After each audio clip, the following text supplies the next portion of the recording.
John Hughes versus ATX Destiny Transportation et al. This is Judge Amy Clark Meachum, and we are having a virtual hearing today through our remote platform at the agreement of the parties. Let me take attorney announcements and who you represent for the record. George C. Gaskell with Thomas J. Henry appearing for the plaintiff John Hughes and filling in for Mr. Barrientos today. This is attorney John Plumley here on behalf of ATX Destiny and defendant Shalima. Thank you. And you may proceed on the movement may proceed on the motion. Your Honor, may I share my screen? I have a PowerPoint that I think would help summarize some of these issues to make it faster. I allowed you just now to share your screen, so you may. All right, Your Honor. Sanctions motions are not something I tend to do. I've authored very few motions for sanctions in my life. But this case required it. So just briefly to go through the authority for sanctions, death penalty sanctions are appropriate for extreme conduct. That's where no lesser sanctions would promote compliance. And in this case, conduct was aimed at exaggerating the value of the case, concealing Mr. Hughes's sources of injury, and I believe avoiding a pre-existing condition instruction. In addition, submitting bills for medical expenses Mr. Hughes has already been compensated for. So here's a quick timeline. In October 14th, 2019, plaintiff had a car accident represented by Thomas J. Henry in another case. Our case concerns a July 16th, 22 accident. Months later, plaintiff is deposed in that 2019 case. In April 24, we are sent disclosures, and his deposition is not attached to the disclosures, despite him testifying about our accident in 2022. In addition, we received records from Texas spine and orthopedic surgeons from Dr. Kukar that had doctored information in it. Then we got interrogatory responses back that do not mention the other accident. And in January 25th, 2025, they filed a notice of affidavits with the same doctored medical records and bills that Mr. Hughes had already been compensated for. So let me explain what these records are. So we get these records from Dr. Kukar that have a fake date of injury. They state that he's being seen for an injury that happened on 7/16/22. In very tiny text up here, you can see that the actual date of the visit is February 12th, 2021. That caused us some concern because it doesn't match. We DWQ records. And when you look at the history of present illness, it states the truth in the DWQ records of October 14th, 2019. That's not the only instance of this, because there was another visit where they do the same thing for an April 22 visit with Dr. Kukar. It says 7/16/2022. We pay for DWQ records.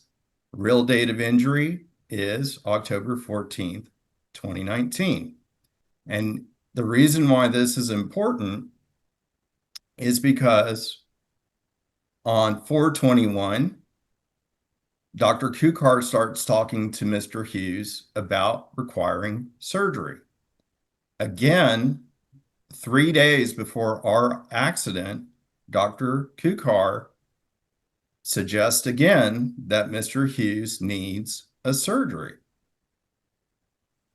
So this is why it matters. Plaintiff had no intent to disclose the prior accident, intent to mislead the jury about why Dr. Kukar requires a surgery. We had to spend money to get these records when they should have just given us the accurate records from the start. and it's an attempt to avoid a pre-existing injury instruction on the jury charge. How they did it, going back, it's actually very simple. So I'm going to show you the records we received. Let me share this screen with this other document. This is from Exhibit 3. And so what I have it now is I have it in Adobe edit mode, Adobe Acrobat edit mode. Here's this box where it shows 7/16/2022 in an odd font, right? So if I go and move this box, I can see that this was added, right? Somebody came in here and intentionally added this date in an attempt to trick the reader into thinking that a surgical recommendation is related to this 7/16/2022 accident when it's really for this 10/14/2019 accident. It is something I have never seen before as an attorney. So in addition, let me share my screen with the PowerPoint. So it matters because of that. And also, here's another issue.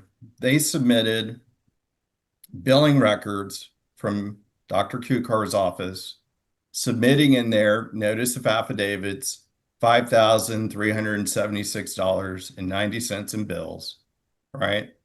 If you look at the date, there's only one entry after our accident.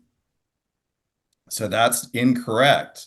But a bigger issue is that Dr. Kukar was seen under a letter of protection. So a letter of protection, how that works is plaintiff's firms often have an agreement with the doctor. Hey, we're not going to send any bills to you. We're not going to attempt to collect until your case is over with. And then what happens is they typically seek reductions from the doctor. This would be Dr. Kukar. I believe Dr. Kukar typically chops off 50%. And so the true value of the bills is often in dispute because everybody knows that there's reductions, right?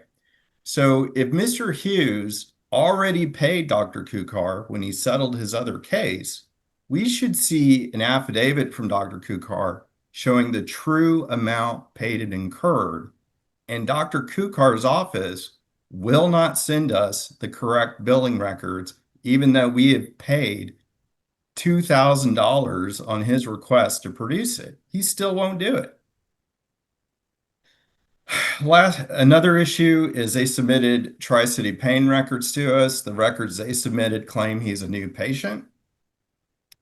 We DWQ'd records showing that he was actually there in March of 2022. He's not a new patient. Not as severe as the other issue, but it's worth mentioning. So we go to the misleading discovery responses. And what's important on this is that with disclosures under the mandatory disclosure rules, there is no objection, right? There's absolutely no objection to producing anything in that list. So obviously, Mr. Hughes testified about the 22 case well in advance of plaintiffs serving their disclosures.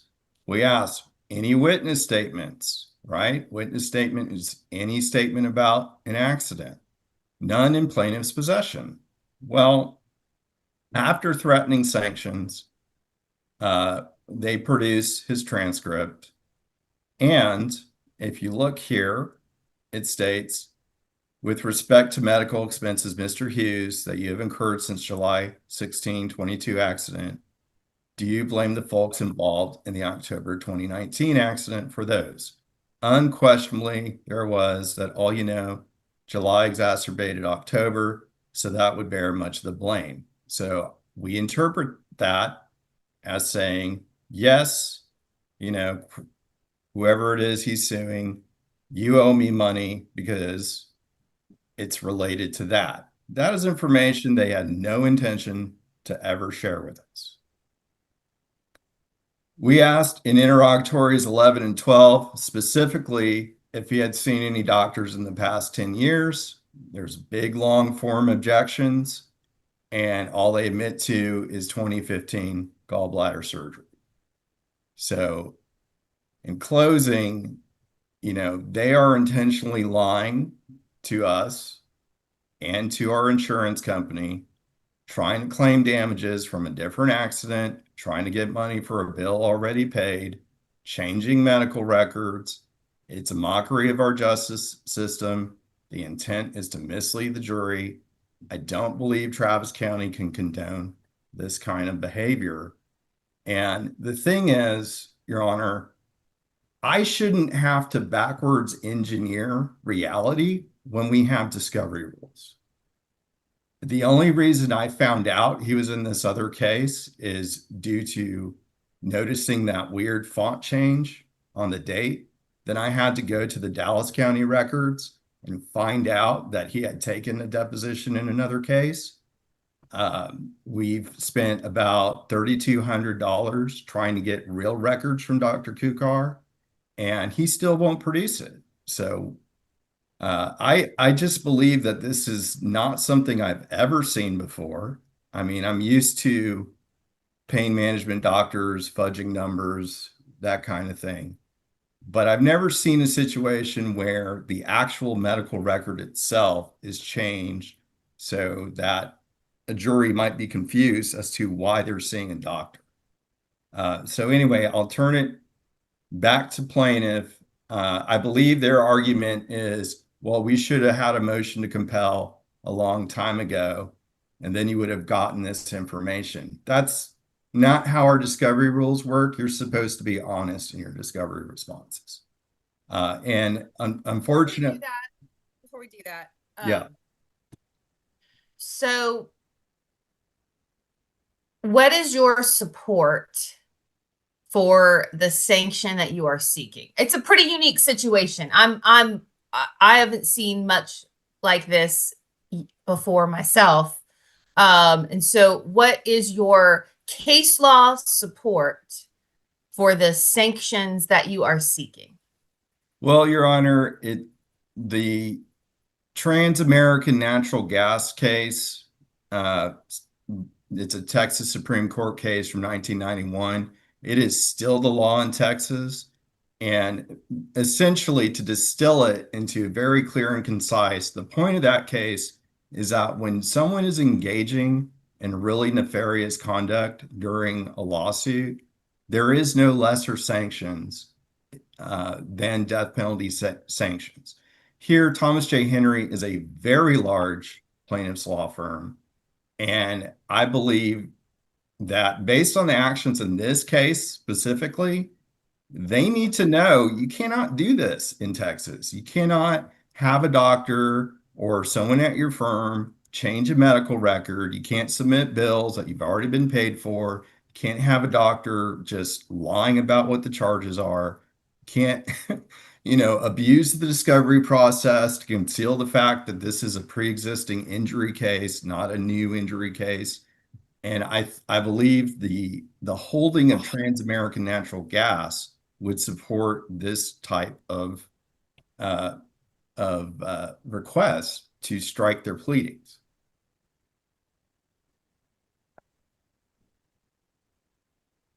Mr. Gaskell, it is problematic to start with that Mr. Barrientos isn't here.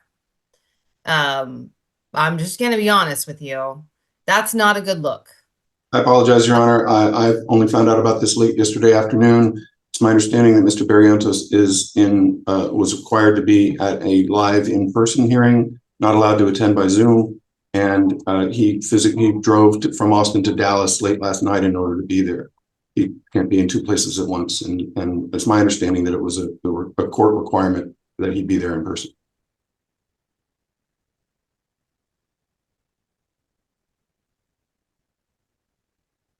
I understand that's your understanding. And you are not him. I'm just telling you, that doesn't put on your side an imprimatur of honesty and truthfulness and forthright candor to the court. his lack of being here is not helping your cause. But without getting further into it, I'm going to let you respond. But this is serious, very, very serious behavior. I agree entirely, Your Honor. This is very serious and needs to be investigated, and the exact nature of how this occurred needs to be discovered. In fact, that is my central argument here today, is that the most important word in Mr. Plumlee's argument to the court just now was the word somebody. We have no evidence has been developed as to exactly how this occurred.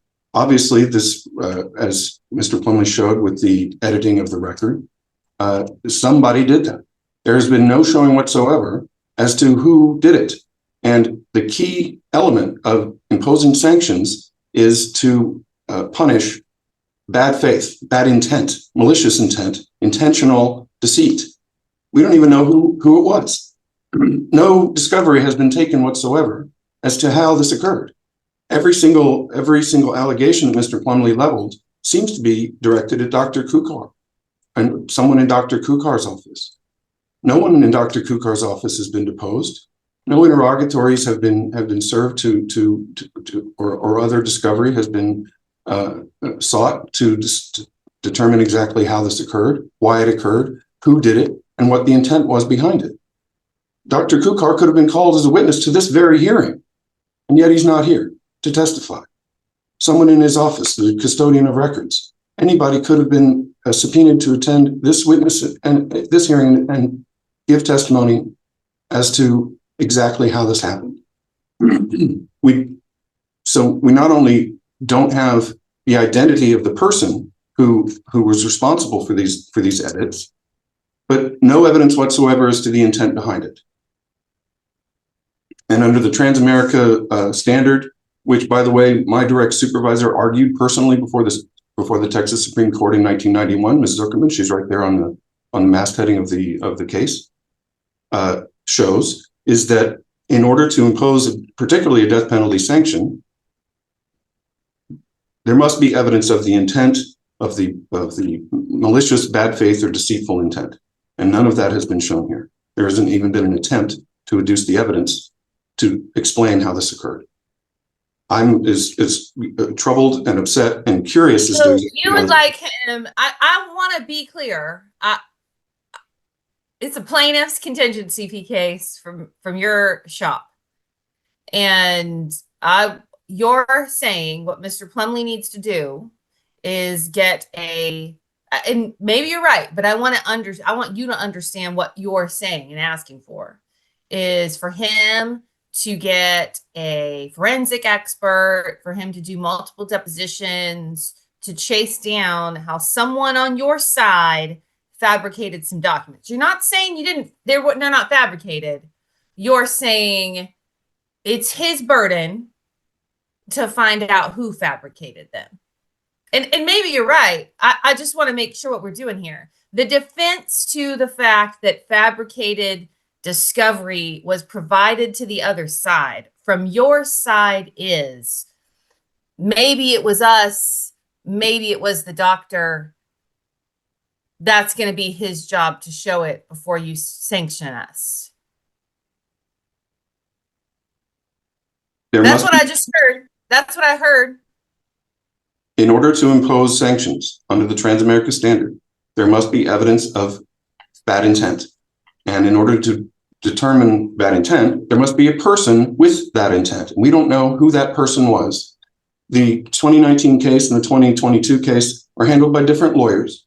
The way that our system works here at Thomas J. Henry, yes, we have access to that prior case, but there's no guarantee whatsoever that the attorneys who were responsible for providing these records even knew about that case or had anything to do with it.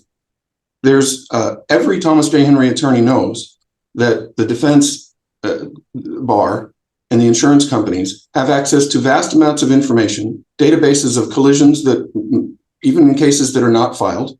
The prior case was filed. It was filed in court. It was public record. It's perfectly accessible. It makes no sense whatsoever for an attorney to try to hide the existence of a filed case. No Thomas J. Henry attorney would ever do such a thing. We have absolutely the cases with clients who have pre-existing injuries is a daily fact of life. I don't know why those records were altered. The records that were provided were the records that were provided to us by Dr. Kukar's office. Dr. Kukar does not have an office here in our office. He's an independent person. He's an independent professional and a consulting and treating expert. How this occurred is certainly worthy of attention and merit, but to say that the defendant himself had anything to do with it, or certainly that any lawyer with Thomas J. Henry had anything to do with it, is simply not shown by anything that's been presented here.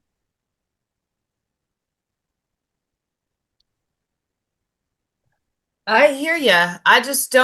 I don't know that this is the route that you necessarily want to take or that your firm wants to take.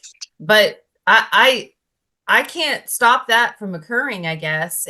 I had some questions about that myself, Mr. Plumley. Like, generally, if you're going to go down this road, you probably need some sort of forensic expert. I mean, I saw what you did with the PDF or the Adobe document, and it looked pretty obvious, but it's also conclusory on your behalf. And honestly, if you're going to go down this road, you might need non-conclusory testimony of some sort to show that it happened and to show who did it. I'm a little aghast that that's the response, I think, but the response is basically somebody did it, but you don't have them dead to rights as who did it. It could be Dr. Kukar, it could be Mr. Barrientos, it could be the other lawyer in the firm, it could be the plaintiff himself. I'm not really for sure, but you've got some work to do, perhaps, on showing the bad faith intent. Your Honor, we had to pay to get DWQ'd records from Dr. Kukar's office, and the DWQ'd records do not contain that date. So that is one of the exhibits we have on this. So we actually did get medical records. It's Exhibit 4, and those medical records subpoenaed by Dr. Kukar's office do not have that date. So I can show that to you. Let's see. Oh, Exhibit 3. May I respond, Your Honor? Yeah, you can respond. I do not understand why Your Honor is aghast that my response is what it is. We are not in the business of presenting deceitful arguments, evidence, or allowing it or condoning it or suborning it. No attorney here, in my experience here, and certainly not Mr. Barrientos, who's in that office, just on the other side of that wall day after day, would ever do such a thing. And I am as interested in getting to the bottom of this as anyone. The truth should be exposed. And if evidence were going to be presented, although this is a non-evidentiary hearing, we're not presenting any evidence. I have evidence that the records that were sent to us, to our office, came in the form in which they were produced in our initial disclosures, so that we received the edited version and passed it on. And we're unaware of them until the DWQ records came in and showed the discrepancy. So in order to get to the bottom of exactly this, we need more evidence. Transamerica requires evidence and proof of bad intent. That just simply does not exist here. Your Honor, I believe that it's pretty clear what the intent was. And I did depose Mr. Hughes about it. And the thing is, he did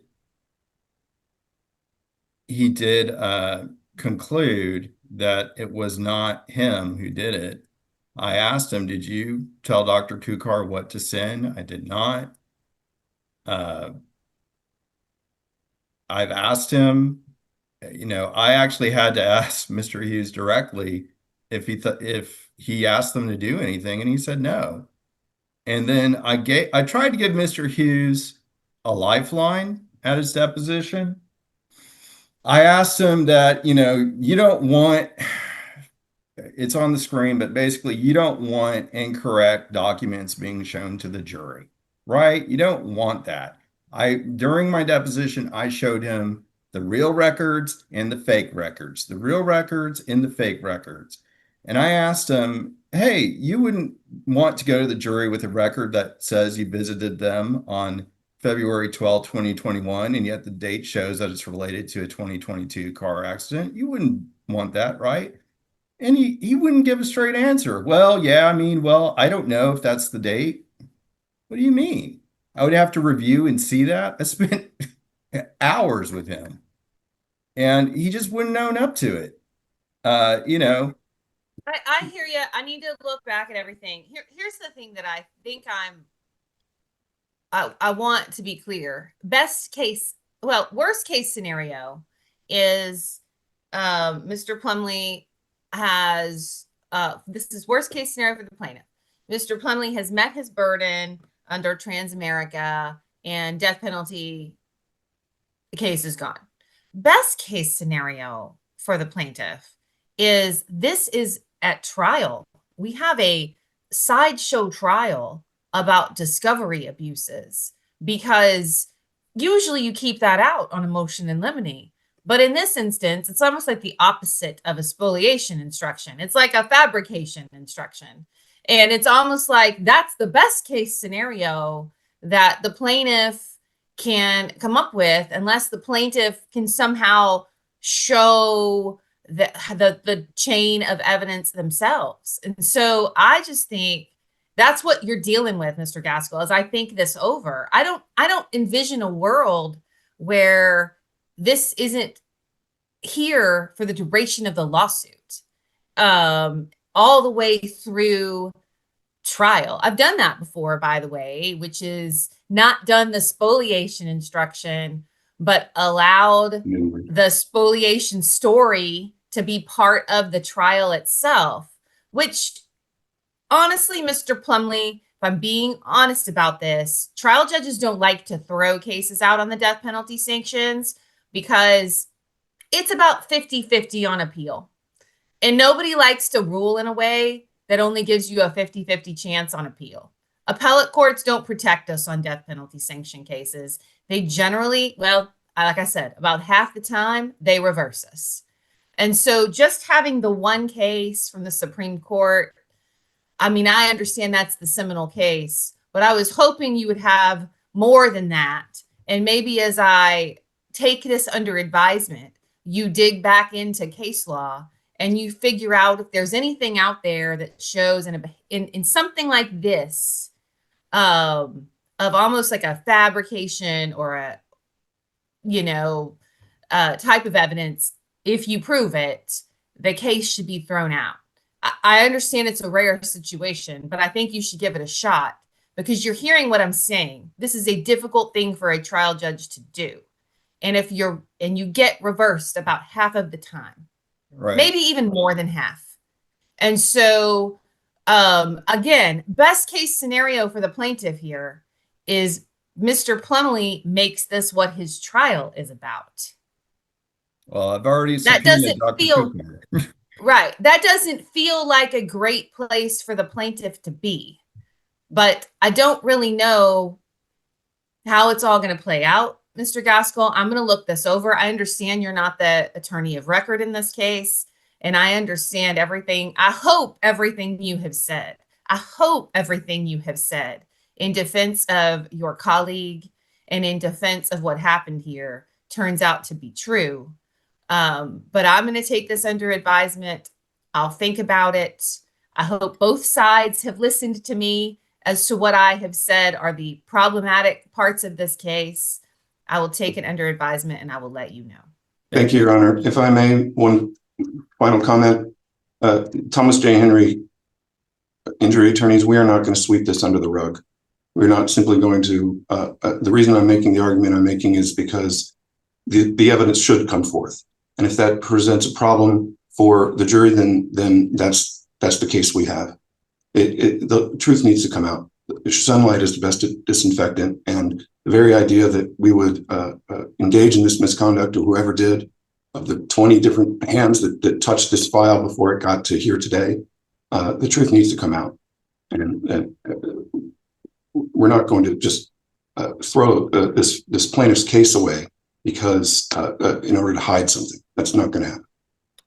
All right. Well, thank you for that statement. We can go off the record, and you both are excused. .gov. Thank you. 201.submission@traviscountytx.gov. If somebody's having a problem being able to access.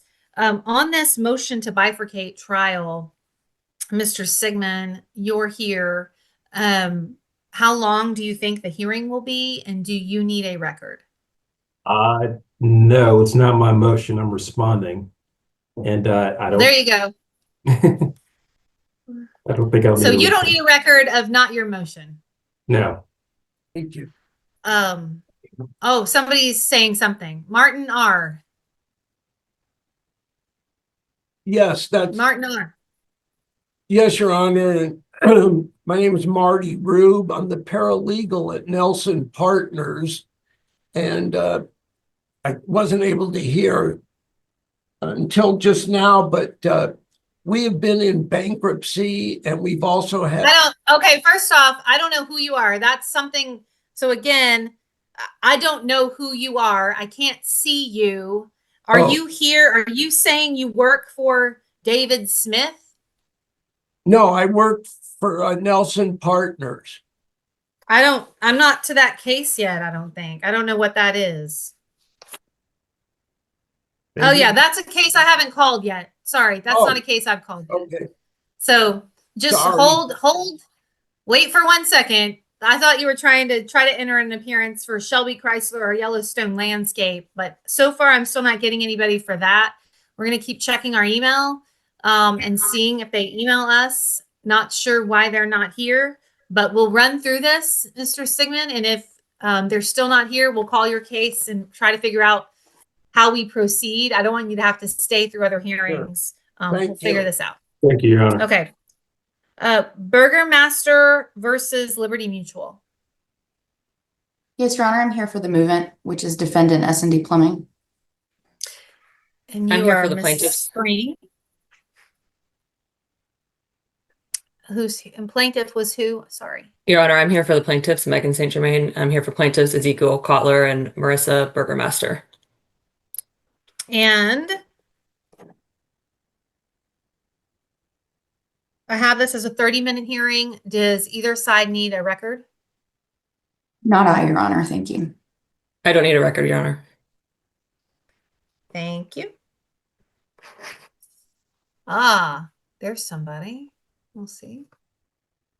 Next is Austin Community College et al. Versus Henrietta Harris et al. Who's here on that case? This looks like a tax case. Your Honor, I'm Shelby Reed, and I'm the ad litem attorney for the defendants in that matter.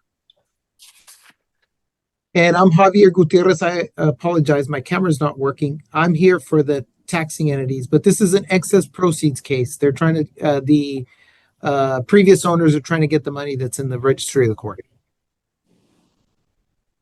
And I don't see their attorney here. Where that's a problem. That I don't know where he is or she is. Because they're definitely going to need to be here. Yeah, that's again. If you, I think we sent them all an email, but I'm going to check with staff. I'm going to finish calling this. I'm not for sure why a couple different lawyers aren't here. Like I said, I have a staff member absent, but I'm going to try and find out and look at my email when we take a break here in a second and figure out why it is that certain people aren't here. But if it remains a mystery, it's probably going to be reset because I can't check with my JEA and I don't know why they're not here. Thank you, Your Honor. Okay. All right. If anybody's incented to call them, you can call them. If you're not incented to call them, then I don't think it's your responsibility to call them. So that's where I currently am on that. I'm not going to tell any opposing counsel that they have to call a counsel for the movement because I don't really think that's your responsibility. But you can call them if you wish to. All right. Property Doctor Services versus Nelson Partners. Your Honor, Charmaine Becken here on behalf of Property Doctor Services LLC, the plaintiff. And Martin Rube on behalf, paralegal on behalf of Nelson Partners. Okay.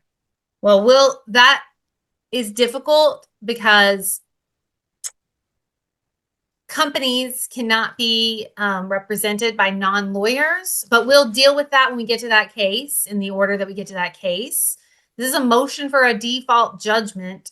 And so I will look at the file also and take notice of the file when we get to it, but just know Mr. Rube, I think it is. I can't quite hear how you pronounce your last name, but a lawyer, the law in the state of Texas is that corporations need lawyers to act as their counsel. They can't act pro se or self-represented, and they can't act through corporate agents who aren't lawyers. Same in California. I'm just telling you what I know to be the law, but Ms. Becken, we'll get to her when we get to her. We've got several cases in front of you. I don't quite know what's going on. I deny default judgments all the time for lots of reasons. So I'm not an easy mark for a motion for default judgment, but we'll just have to take it when we get there and see what the court decides. Okay, thanks. Anthony versus Short. Good afternoon, Your Honor. This is Attorney Cody Garza on behalf of the plaintiffs. And Shantae Collins here on behalf of the defendant. I have you down for a summary judgment hearing and a motion for continuance, 30 minutes. Yes, Your Honor. Go ahead, Cody. I think that should be sufficient, and I don't think we'll need a record. Okay, we'll see. Okay, we'll see how much we can clear. I don't exactly know when we're going to get to you. Y'all are last today, but we're going to try and clear some of these other cases in front before we get there. So we'll see. Some of them could go pretty quickly because they may just be out the door. But we're going to start with the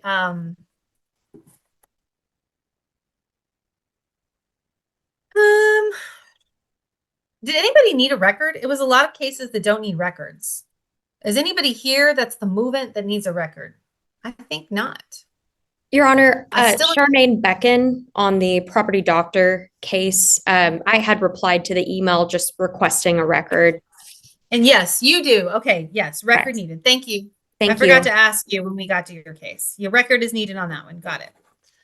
Okay, well, then Ms. Roccanelli, stick around, though I don't need you right this second, but if you could just stay there.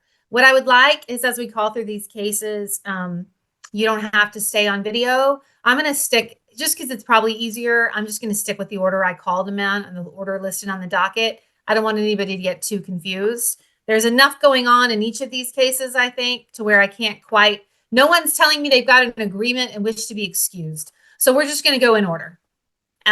So I'm going to take up the JNL Framing case versus Cruz first, who I asked to report, and everybody else, if you could, go off screen and certainly make sure you're on mute. Thank you. All right, even though you sent it to me through submission, can you, I was a little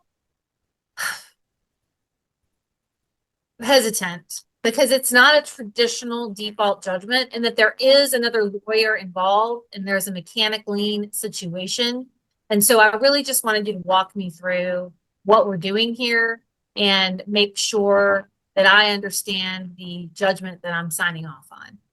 Sure. So at the outset, well, I'll start from the beginning. So my client is a framing subcontractor. They were hired by a company called Colt Builders. And then my client turned around and subcontracted the work out to Mr. Cruz and his his crew of construction workers. Over the course of the project, I think it was a 5-month project, there had been instances where Mr. Cruz had failed to show up, causing back charges to be charged to my client, JNL Framing. And there was a dispute over how much was owed to Mr. Cruz. And in fact, my client was able to produce to me, and I believe I had them attached to the amended petition, well, the original petition and the amended, records of all of the payments that were made to Mr. Cruz, which amounted to everything that he had claimed in his lien. So January 31st of 2024, Mr. Cruz files a lien in the property records and hired Mr. Therese to do so.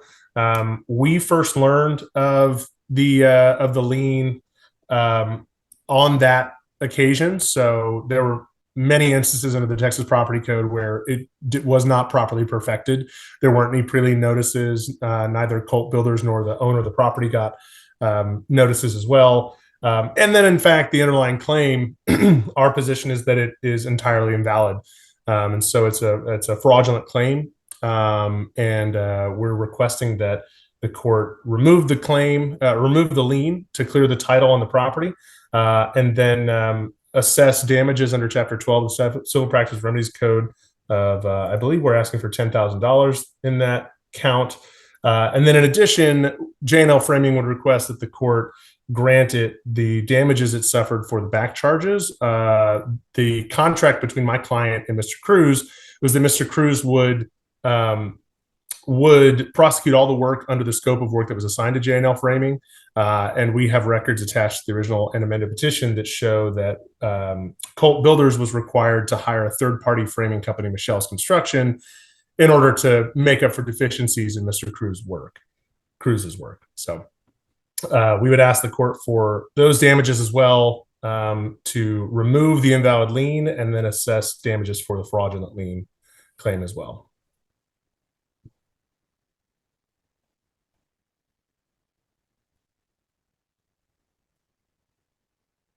And you served Mr. Cruz by hand? We did. That's according to our officer's return. Mm-hmm. I also go ahead. Sorry. I also, at the time we filed it, I notified Mr. Therese by email that we'd filed it and asked him if he would be representing the defendant. At the time, he told me that he had no confirmation from the defendant whether or not he would be retained, and I did not hear from him since then. One of the things we were asking is, are you asking for exemplary damages? Well, it says, the statute says that exemplary damages could be awarded. Right. Well, you couldn't do that without testimony, though. You can't get exemplary damages without evidence of exemplary damages. That's my position. So if that's what you want to do, I think you need to bring your client with you to testify. Okay. I'm asking, that's one of the things. I mean, I'm a little also, anytime somebody is talking about removing a lien too, who else? So the lien just involves Cruz and JNL Framing though, or does it involve others as well?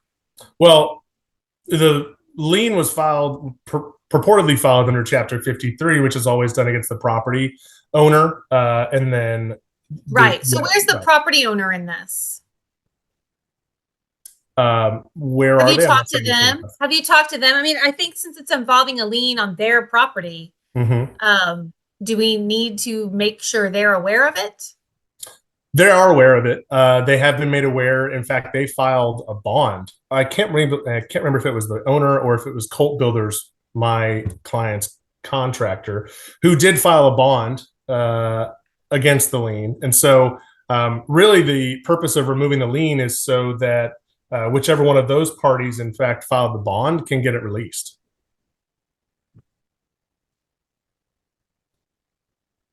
So is there another case or is there pending involving the same piece of property? Not involving my client. But there may be another case involving this property and this build. I don't believe, I'm not aware of a case involving Mr. Cruz or JNL Framing against this property. So if there is another lawsuit involving this property, JNL Framing is not part of it. Correct. And JNL Framing is this is a lawsuit for JNL Framing to recoup monies paid to Mr. Cruz. I don't really, part of it isn't your problem because you're not who filed the lien, but I don't really understand the lien. And I'm just always a little skeptical of doing things that feel like we're doing things that affect other people who aren't here, not just the person we defaulted or we were default, but like that it has some sort of effect on a piece of real property in addition to whatever dispute the two of you have, which is more of a contract dispute. I just don't know that you can remove the lien. I would have to see some really good explanation on the law or the statute or case or something that said it's a little just outside. Usually my job in a very wide jurisdiction trial court, if something seems odd and like maybe you can't do it, to go with my gut. And my problem with this is it feels odd and then maybe you can't do it. And you're just going to have to explain to me why this is the vehicle, the proper vehicle to remove his lien against the property. Yeah, Your Honor, and under Chapter 53-156 of the Texas Property Code, it specifically outlines that in order to remove property or a lien filed under that statute, you're supposed to file a motion to remove summary removal of the lien in any but you court don't of own the competent property jurisdiction. though, but it's not your property. That's right. But we are contractually, and in fact, if you, I can show you the outline of how we became the ones that properly are obligated to remove the lien under the motion for default, effectively because we have, I believe it's the indemnity agreements with Colt, who also then has their agreement with the owner of the property. We can assert a claim for removal. And in fact, that's what both Colt and the owner of the property are requiring us to do. Well, I'd like to see that though. I think that's the part. How can I feel confident that both Colt and the property owner are behind your effort and it aligned with you in getting this removed? What could I look at? Is there a piece of evidence? I don't believe we have any evidence that we filed in the court about that other than our arguments that are listed in the plaintiff's motion for default judgment. I think that's why I'm having a difficult time. It's a unique enough area. I'm not quite understanding how you're here asserting this right. Like I would totally understand a default judgment, especially this person hasn't answered. That's a monetary damage amount based on a certain amount paid. Or some sort of compensatory damages. The issue is once we get into exemplary damages, I usually like to have evidence because that's a discretionary issue of the court. And so I usually require that somebody comes in and testifies. And then the other thing is I think I want to better understand this lien. And I think what I would ask is, and I'm not saying it's a no by any means, because you may be right. I got to dig back into it now that I've talked to you. I'm going to take it under advisement. But if you had something, it could be as informal as an email from this property owner where I could better understand that we weren't here sort of without their knowledge or without their involvement, somehow dealing with a lien on a piece of property that you don't own against another person who doesn't own it. And you were both subcontractors to the work. It's just a very odd procedural posture. I hear what you're saying about Chapter 53.156 of the Property Code, but it's not my expertise. But I just have a few more questions before I grant this. Certainly, and I would also point you, if I can, to Section 53-160B of the Texas Property Code that enumerates the grounds for objecting to it, and then also one of the following It's a ones. standing thing. It's not really their objection. It's your standing. Of course. And that it's your standing, not objections. It's your Right. standing. Understood. So I really want to feel comfortable with your standing, not whether they can object, now whether you can do it. Okay. Understood. I do have some emails from the cult builder talking about how the owner, OHP Burnett LP, is requesting us to get it removed. How can we do it? What's the case going? How's it going? And so I have had communications. I, at the time, didn't feel that those were relevant and necessary to get the summary motion granted, but I'm happy probably that overcomplicating it. I'm probably overcomplicating it. But when there is a property issue and we don't have the other people involved, I've learned to be skeptical over time of what I'm doing, because if I get it wrong on property, then it is really hard to get it right. And it is really hard to fix it. It's kind of one of those things where I can fix money. I can fix damages. It's much harder to fix real property issues.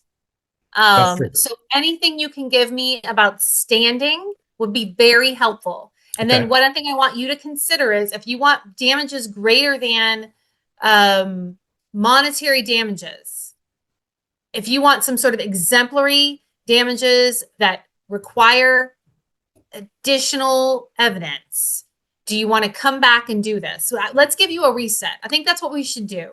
Let's just reset you for Zoom in a few weeks, and you can kind of come back and have supplemented the record by that point with maybe an email or two from the owner, and we'll have chance to understand exactly what you're trying to do a little bit better by looking at the law a little more comfortably. And I don't think, though, I'm going to give you any exemplary damages unless you bring a witness. So that's what I would need. And then we'll make a record. And if you want to have your witness explain why they're entitled to exemplary damages, that would be the time to do it. Okay. So let's see. Let me look on my calendar of a time when you could come back.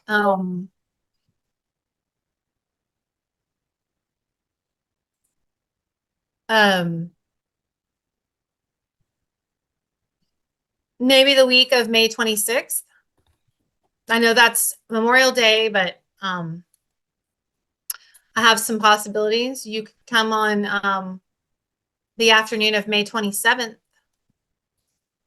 I have an appointment that morning that might take a long time. Do you have any other time that week? Sure. I'm pretty open on the 28th, I think. 28th would be fine. Okay, so 9 or 2? Let's do 9. All right, 9 a.m. on the 28th. We'll expect to see you. Thank you. Thank you, Judge. All right, you're excused. Okay, so the next case was, I had somebody come in named Stephanie. We'll see who that is. I don't know who Stephanie is. Let me see. Right now, though, we'd be moving on to Windrove versus, I'm going to say it again. Roya. Okay. Yes, Your Honor. Motion for summary judgment. Roya and Windrove. The movement may proceed.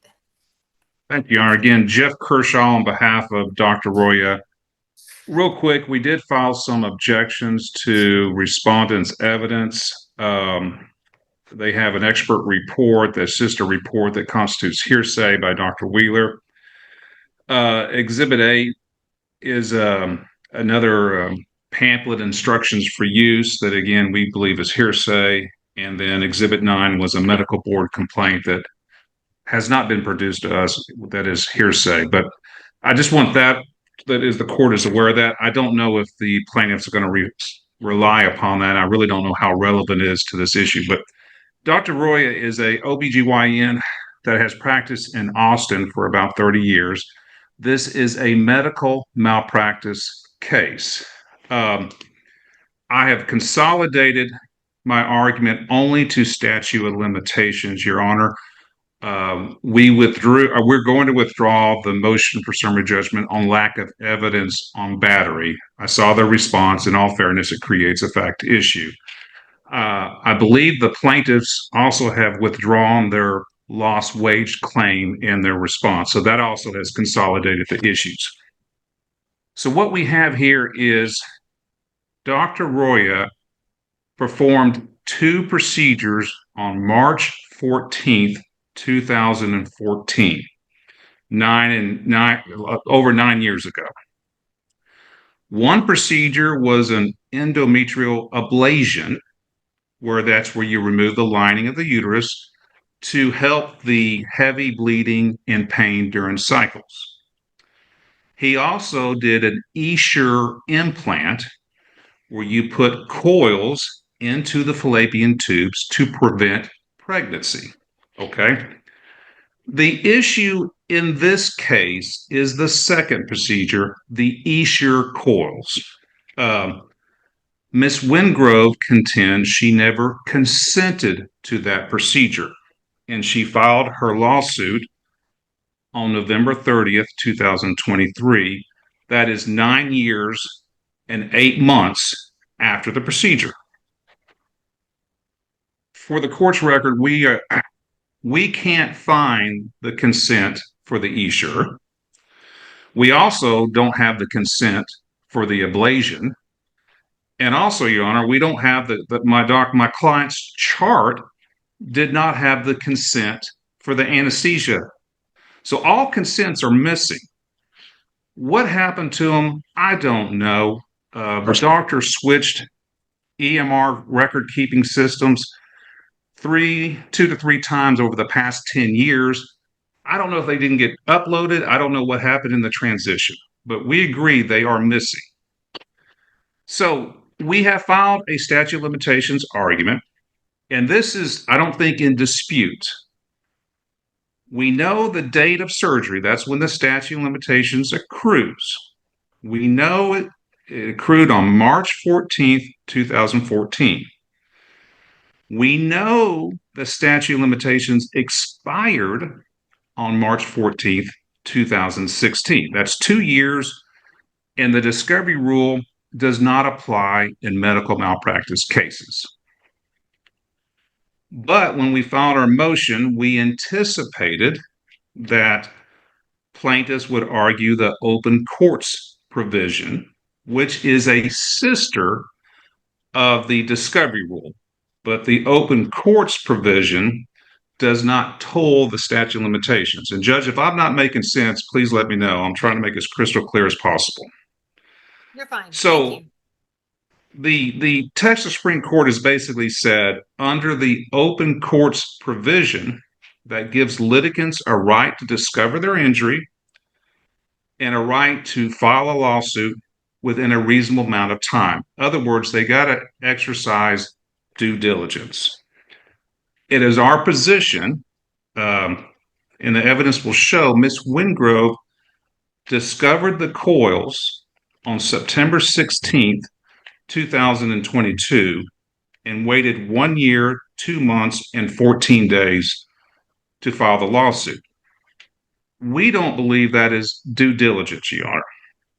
And I'd also like to point out that the plaintiffs have not pled open courts provision in their petition.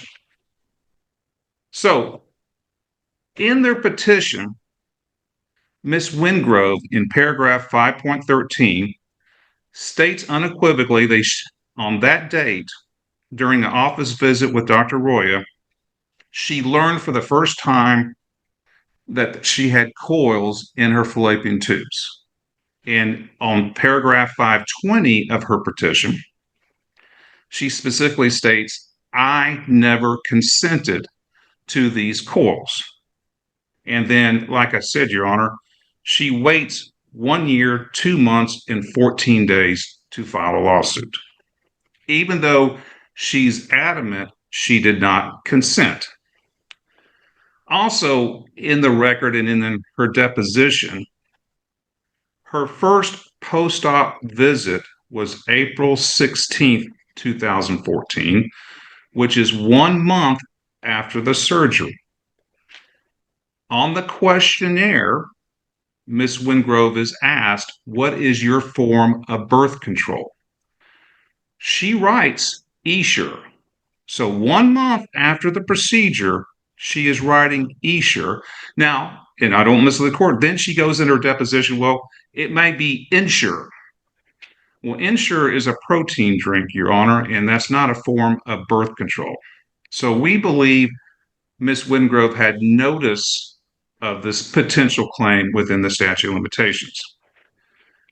In our motion, and we uploaded to y'all the account, we provided y'all several cases, and basically the Hall versus Dow, which is a Fifth Circuit opinion, basically says in this case dealt with implants into the jaw. They discovered the alleged negligence after the statute of limitations, but did not file suit until 15 months later. The court said no due diligence. In the HCA case, Your Honor, that we provided the court, that dealt with misinterpretation of x-rays. They didn't discover that till after the statute of limitations, and they filed suit 1 year and 1 month, and the court said that's not due diligence. Now, in all fairness, and the plaintiffs pointed out, they didn't give any reasons for their delay, and I will address that. But the Texas Supreme Court in the Tennant versus Riviera case basically says 4 months can be unreasonable, 17 months can be unreasonable, 22 months can be unreasonable.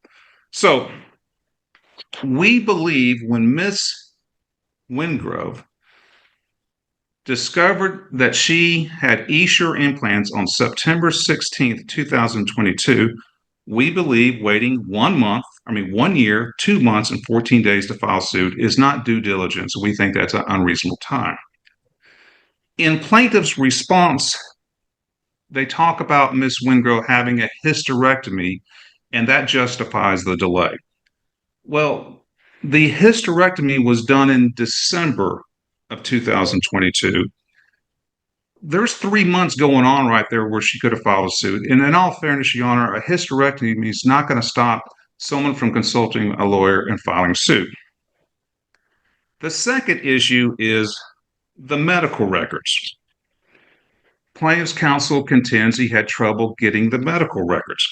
The one thing I want to point out is, and this is relevant to the cases they rely upon, these aren't records that were developed, Your Honor, within 6 months or within a year of the patient's treatment. These are records that were over 9.5 years ago to get. By law, my client only has an obligation to keep records for 7 years. So he produced all the records timely. He gave them to Mr. Bonham. But we told Mr. Bonham through the plaintiffs, is it a complete set? And the answer is no, Your Honor. It is not a complete set of medical records because we can't find the consent forms. So okay, that they kept on. Because I want to make sure I should have said this in the beginning. We are in a 30-minute or less docket. And so I want to keep people to their time. It's very important. I don't enjoy the process of where people want to set it on this docket, and so they really set a longer hearing that's really a longer hearing on this docket. And so I believe you when you said it's 30 minutes, and that was about 15 minutes, which gives Mr. Island 15 minutes to respond. And it allows you a few minutes to kind of come back to anything that he would say. But we need to keep the 30-minute hearings. It's a jury week. And so every other judge, except for me and one other that started this week, are in a jury trial. And so we don't let things go much longer. Note there's 5 or 6 cases behind you. So we need to keep moving. But I think I understand your motion, and I'm going to let Mr. Island respond. Go ahead. Thank you, Your Honor. I apologize for going too long.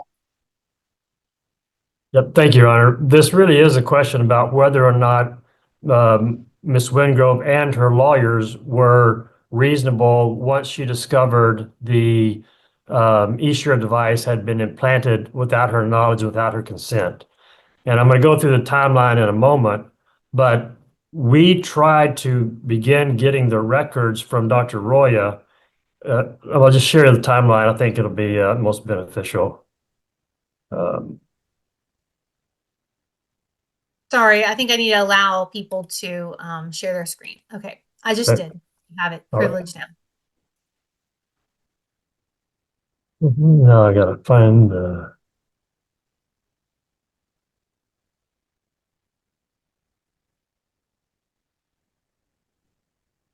Okay, can you see my screen, Your Honor?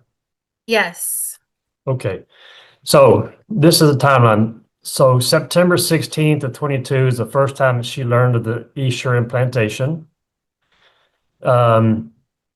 She got an appointment with Dr. Tassone to find a second opinion to find out what was going on. Dr. Tassone had some imaging done on her and then scheduled her for a hysterectomy in December of 2022. Obviously, during this time, she is trying to figure out what's going on. Let's get these metal coils out of me. She had something called hemochromatosis, which is too much iron in her system. So she was very concerned about having any additional metal in her body. So she goes to Tassone, reasonable thing to do. Hysterectomy, reasonable thing to do. After the hysterectomy, she came to us in January of 23. She hires us. January of 23, we request records from Dr. Roya. He doesn't respond.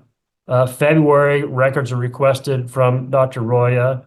And if we finally get a partial record set at the end of February of 23, at the end of March of 23, we received the pathology report from Dr. Roya and his surgery. And what's important about that is because as we're investigating this, we want to know, number one, because Esures had a history of moving after implantation and migrating. And we needed to know not just was this really a implantation without consent or without informed consent, but was there medical negligence in the operation itself? And we needed this, the post-operative pathology report to do that. And those records showed that there had been movement. So then in April, we got a consult with Dr. Tassone. Now, after that occurred, we then contacted the manufacturer, Bayer. Bayer had just settled all their Esure docket, thousands of cases across the country. We contacted them in May, and then in August of 23, we settled with Bayer for $60,000, which the defendants would get a credit for in the trial of this case. So immediately after that happened, we sent a notice letter to Dr. Roya in August of 23 that told the statute of limitations, and we got an acknowledgement from TMLT on Dr. Roya's behalf in September. But when we sent the notice letter, obviously we requested a certified, full, complete set of the records. We followed up in October 12th to 23rd. We followed up October 23. We followed up October 27th. And November 1st, we submitted a complaint to the State Board of Medical Board because he wouldn't give us the records, and neither would the insurance carrier. And so finally, we get the records on November 16th, and we filed suit 2 weeks later. And so we believe that this shows that we did due diligence, because we didn't want to file a lawsuit claiming a lack of informed consent and then have a medical record pop up with the signed informed consent. And we were doing our due diligence trying to find out if there was medical negligence in the implantation of the device, even though it was done without consent. So all of that to me seemed like lawyers doing, number one, Ms. Windrove finding out that she has an implant in her body that she didn't know about in September, contacting the doctor, having a hysterectomy, not contacting lawyers until after the hysterectomy. That all seems reasonable to me. And our investigation after we were contacted in January and getting the pathology report in March all seems reasonable to me.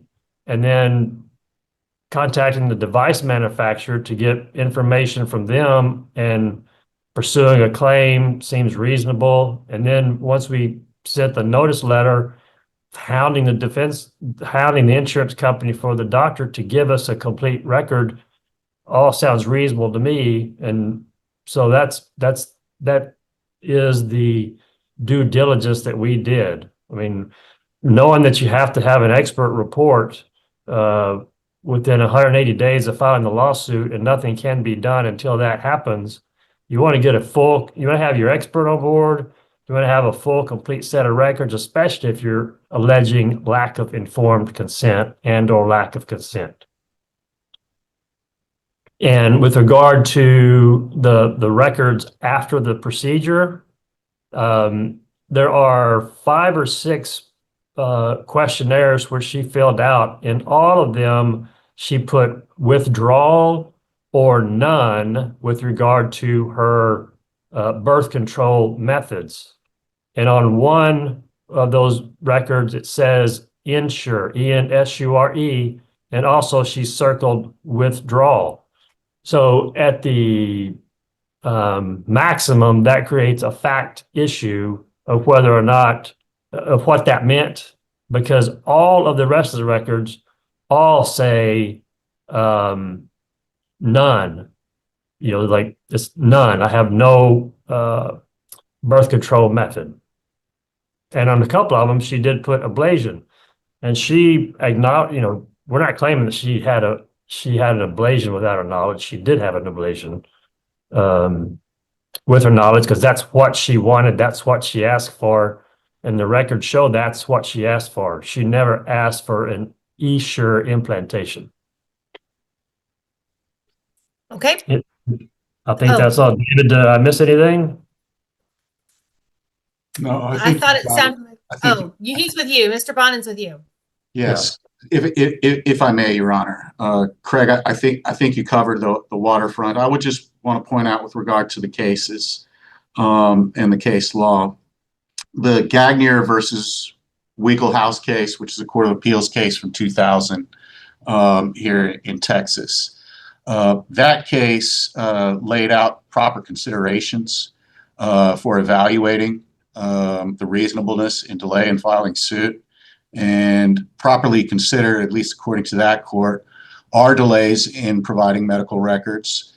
It is another factor to be considered is the time for a plaintiff to get treatment and recover, time to consult with attorneys and investigate the claim. All of those factors should be considered, and we feel like that case sort of matches up well with the facts of this one. Thank you for that. Last words, Mr. Kershaw. Yes, Your Honor, I'll make it real quick. One, I want to point out the Texas Medical Board dismissed the complaint and said Dr. Roya did produce the records timely. The point is, as we sit here today, Your Honor, we still don't have a complete set because records are missing from 9.5 years ago. So, Your Honor, I'll point out, I've given you 2 orders. One, granting our motion. 2, if you assume they have created a fact issue, we have created a specific order. 1, confirming the statute of limitation. There's no dispute. The statute of limitation has expired. The question this court has to decide, have they created a fact issue on the open courts doctrine? If you feel they have, then our second order denying our motion sets that forth. Anything you want to say to that, Mr. Island? No, Your Honor, except that if you believe it's necessary that we actually plead the open courts provision, we did plead when she first found out, but if it's necessary to plead the open courts provision, we would request leave of court to do that. All right, thank you. Let me think about it. I'm going to take it under advisement. If you all have put the proposed orders in the box, is that my understanding? Yes, we've put our motion, our order just to denying in the box. We put both orders, one, Your Honor, one granting, one in our form of denial. Okay, that's what I needed to hear. Thank you. I appreciate it, and you're excused. Thank you, Your Honor. Thanks. The next case was this one where we were waiting on someone to show up who had not shown up, and that is Baker versus Chrysler and Yellowstone Landscape. Mr. Sigmund is here, and you are still here. Yes. And who is not here is Mr. James David Smith. Correct. I still do not see him. And I don't think I have heard anything additional from him, though Ms. Racanelli said something. She is the court reporter for the court, that he did respond to something. Is that right, Ms. Racanelli? Yes, Judge. He responded to our email and just, said who he was and who he represented. So that's it. So he knew about this at some point. We don't know why he's not here. Mr. Sigmund, you don't know why he's not here either, I guess. I do not. And it's now been an hour. And so I think, some way of letting us know hopefully would have popped up.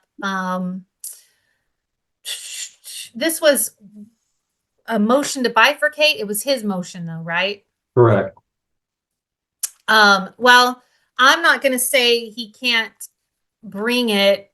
I don't know what the motion is. I don't want to say he can't have won a motion to bifurcate if it's a motion to bifurcate as a matter of right. I don't know what it is. So what type, do you want me to have this heard? He's not here.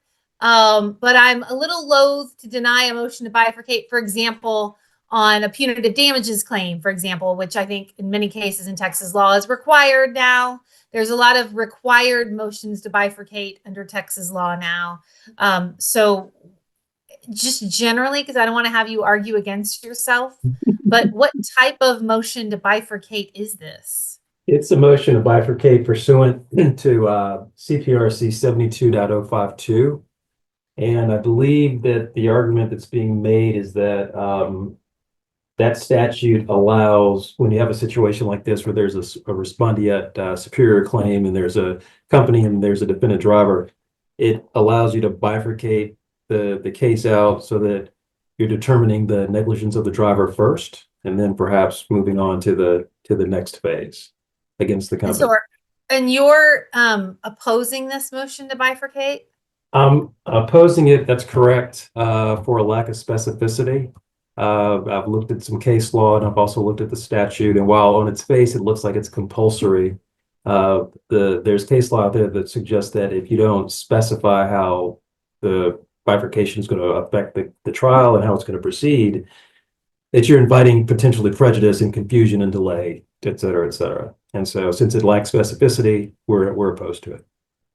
Well, I will say this is a tough box for me because I don't want to deny this motion if this denial would be error such that it would be abuse of discretion. I hear what you're saying. I can't grant it. If I deny it, it's going to be a denial without prejudice. And maybe that's what I could live with and what you can live with as well, because he hasn't shown up, and it's denial without prejudice and basically leaving this issue for the trial court to decide. And I'll make a note that says that as much, that for me today, it's a denial. He's not here, but the trial court will have the ability, once it gets assigned and is assigned out for trial, that trial judge will be able to make a determination about bifurcation. I think that's it won't be limited to my decision today. very reasonable outcome, Your Honor, and I totally understand. Thank you. Okay, thank you. If you want to get me an order that says as much, and you want to send it to that submission docket, if not, I'll make a note that says as much in any case. And it's not really your responsibility, but you can, if you want to send me an order, that would help me. Okay, then I'll send you an order, Judge. All right, I'm that 201.submission@traviscountytx.gov. And you just send a proposed order and it's basically denied without prejudice for the trial judge reconsidering. Yes, I have it. Thank you very much. All right. Thank you for patience. And I'm sorry he didn't show. I appreciate your reasonableness, and I will make a note of that as well. Thank you very much, Your Honor. Thank you. Have a great day. You're excused. Thank you. This case is, if you were watching, if Mr. Smith was on the other Zoom link, I apologize. I'll figure that out with my staff, how y'all were sent to Zoom links. I don't know how that happened, but in any case, we are here on this case and proceeding forward. You may proceed on the motion. We're all here now. Thank you, Your Honor. If I may just quickly identify essentially kind of the roles of the parties in this suit, as the caption is a bit busy. I represent. We are busy, but remember this. Remember the rules of the 30 game. minutes. People set things on this, and they always try to extend their time.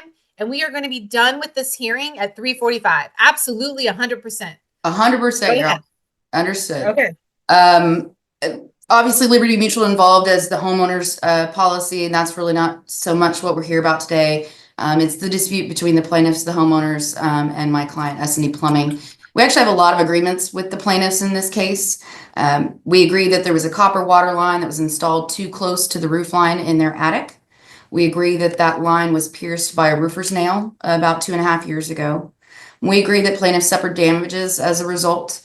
The crux of our disagreement is this. My client didn't install that piping, and we're being sued for someone else's work. And despite us repeatedly telling them that they've got the wrong guy, they refuse to listen and find the proper defendant when they might have had time to do so.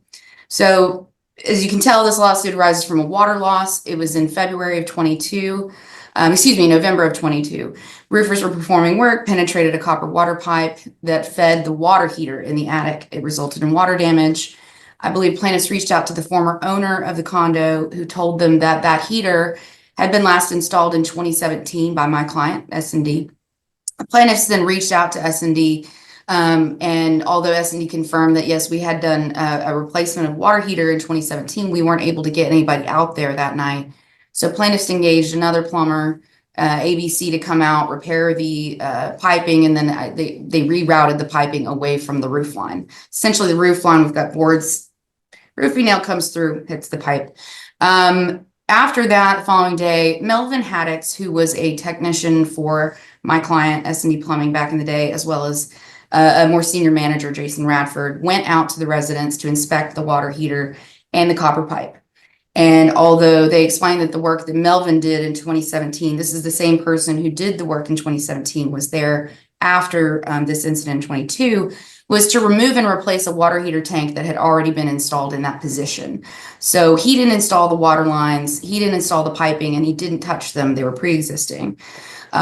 Jason, as a customer service move, offered to complimentarily move the water heater to a new location to keep it away from the roof line and to bring the water heat up to current code as of 2022, because they did notice there were some things that were out of code. It's an older, it's a 1972 building. They did not accept the offer. And oh, I'm sorry, I got some feedback. They left a voicemail, which was oddly one of the exhibits to plaintiff's response, but that was not returned. And then a couple months later, this lawsuit got filed. We are seeking summary judgment on the claims by plaintiffs against it, and by virtue of that, Liberty's subrogation claims on both traditional and no evidence grounds. When we filed the motion, plaintiffs had a bunch of other claims: DTPA, breach of contract, other non-negligence causes of action. They've since submitted the petition, so I'm not going to address them. All that remains is a negligence and a negligent undertaking claim. I feel the undertaking claim really only addresses the duty issue. We have not attacked the duty issue in our motion, although we don't concede it. We're really focused on breach and causation. There's no evidence of breach of any duty, or that any breach by S&D caused the damages. And it really all comes down to this. The evidence conclusively disproves that the water line was penetrated, was actually installed by S&D or its employees. We have provided as evidence on the traditional side of our motion an affidavit, sworn affidavit of former employee, Melvin Haddix, who was the technician who was there in 2017 and again in 2022. He left S&D in 2023 as a former employee. Took me a little while to track him down, but he has provided an affidavit he's an uninterested witness. It's clear, direct, positive, free from contradictions, saying this is what happened. There was a water heater there in that place with those water lines. I took that water heater out, put a new water heater in, and other than a ball valve, there was nothing else done. There was no touching the piping. So we've also provided the invoices from both 2017 and then when they went out in 2022 and made the offer and made their observations, they created an invoice to essentially document that was created on that same day. We provided those. Despite that sworn affidavit and the invoices, their response is essentially and they can speak for themselves, but it feels boiled down to that because we offer to perform complementary services, that is some evidence of fault, that we're accepting liability. The fact of the matter is we didn't install those pipes. And if they wanted to figure out who did that was on them, but it wasn't S&D. We've proven that it wasn't, and none of the evidence attached to the response actually rebuts the affidavit of Melvin Haddix. And in fact, some of the evidence attached to the response are the same invoices that we attach as evidence to ours. So besides the obvious catch-all, no evidence, I don't believe there's any evidence of these things. We believe we've conclusively proven it and that they have not rebutted it with any of the evidence attached to their response. And with that, I will move on so we can get moving. Sorry, I'm gonna go ahead and rest. You, Ms. Saint Germain, Saint Germain, go ahead. Yes. First of all, I want to address that after plaintiffs amended their petition and added the negligent undertaking claim, S&D did not amend or file a motion for summary judgment on that claim. So there's no motion or setting before this court regarding negligent undertaking. Getting down to what happened in 2017 and what happened in 2022, there is a genuine issue of material fact here. Whenever S&D's technician, Mr. Haddix, visited the residence, he looked at the water heater, he looked at the leak, and admitted to plaintiffs that the water heater was installed improperly whenever he did it in 2017. He advised them that whenever they replaced the water heater in 2017, they didn't perform the work correctly, and that when the new water heater was installed, it should have been moved away from the roof line, which is why in their own invoice, they offer to do that work complimentary. S&D now denies that these statements were made and they claim that they did not work on the water lines of the pipe, but I think that's a clear fact issue here. And in the invoice, it specifically says in order for the water lines to be away from the roof line, the water heater should be relocated, and it was not relocated in 2017. This was also confirmed by ABC whenever they initially came in to repair the leak. And then again, they did offer to make repairs at no charge, complimentary. I think that just goes to say that now that they disclaimed liability shortly after, they had some reason to believe that they had liability since they offered to make those repairs at no cost. I think there's fact issues here, genuine issues of material fact issues here, and therefore both the traditional and no evidence motion should be denied as to the negligence claim, since they don't have a motion on file set for today as regards to the negligent undertaking claim. I don't think that can be granted today, Your Honor. Thank you. I know Mr. Karamides and Ms. Hannah's here. I know Ms. Hannah said she didn't really have a dog in this fight in her appearance. What about you, Mr. Karamides? Sure. My claim, it's a subrogation lien essentially, and so it's just a damages claim. I don't really care to take the court's time up one way or the other with it. Okay. And then so we go back to you, Ms. Spring, for your final thoughts. Thank you, Your Honor. With respect to the negligent undertaking claim that got added, all that the exact same claims of failures by S&D were included in that petition. All they've done is try to modify the fact that it seems that they acknowledge there might not be a duty because S&D never performed work for the plaintiffs. But it's the exact same arguments, and we don't argue in our motion that this should be dismissed for a failure or lack of evidence on duty. It's on breach and causation, both of which are still required. It's a derivative claim. I'm not sure if there's even any sort of agreement that is definitely a separate cause of action, but I absolutely do not believe that should be used to prevent some sort of resolution. I would like to make one other statement, and that is that there's a lot of statements that were made by Ms. Saint Germain that may be the contentions, but they are not the evidence that's attached to their motion. She makes a lot of claims about what the plaintiff, an interested witness, has to say about what my client said to them. But what is in his affidavit is that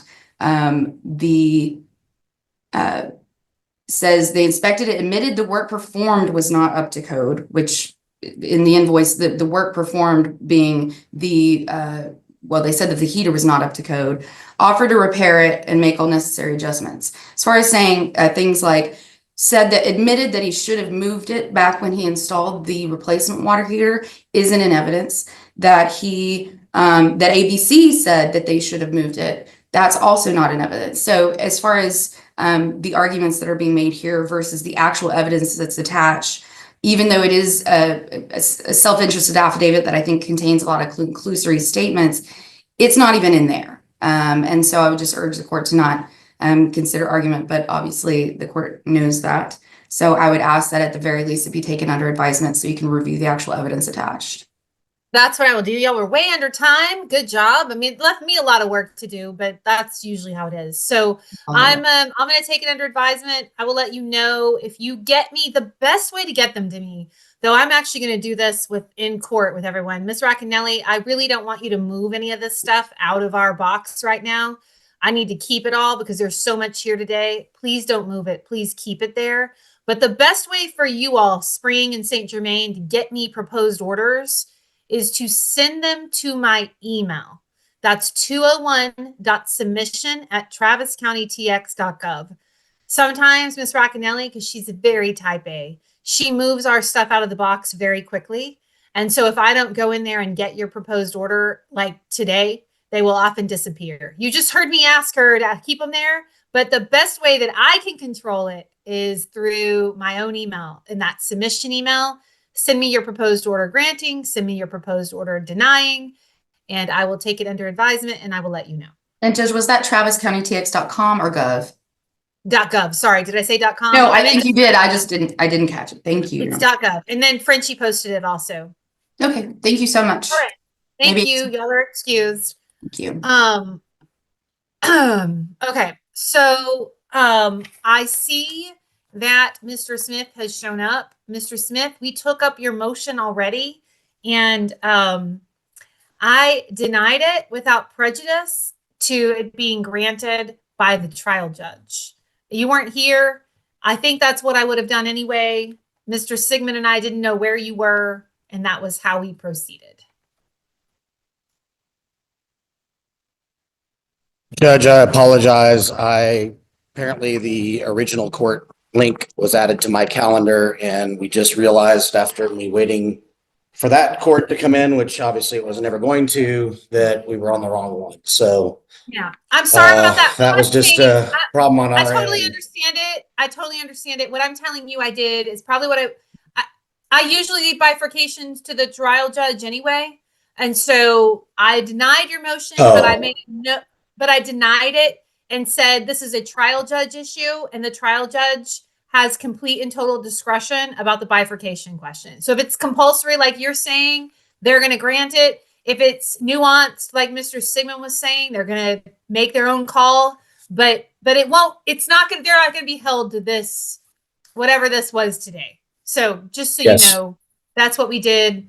No record was taken, but I made a note, and I'll make a note that you then showed up and that we're confused about which link to use. But just know that that argument will be held another day for the trial judge once you get assigned. Yes, Your Honor. Thank you. And again, my apologies to the court. That was just a mistake on our end. No worries. It's understandable. Thank you. And you're excused. Okay. So that takes us to the tax case where we were also missing the movement. That's the Austin Community College, Travis County. And I was missing the movement in that case earlier.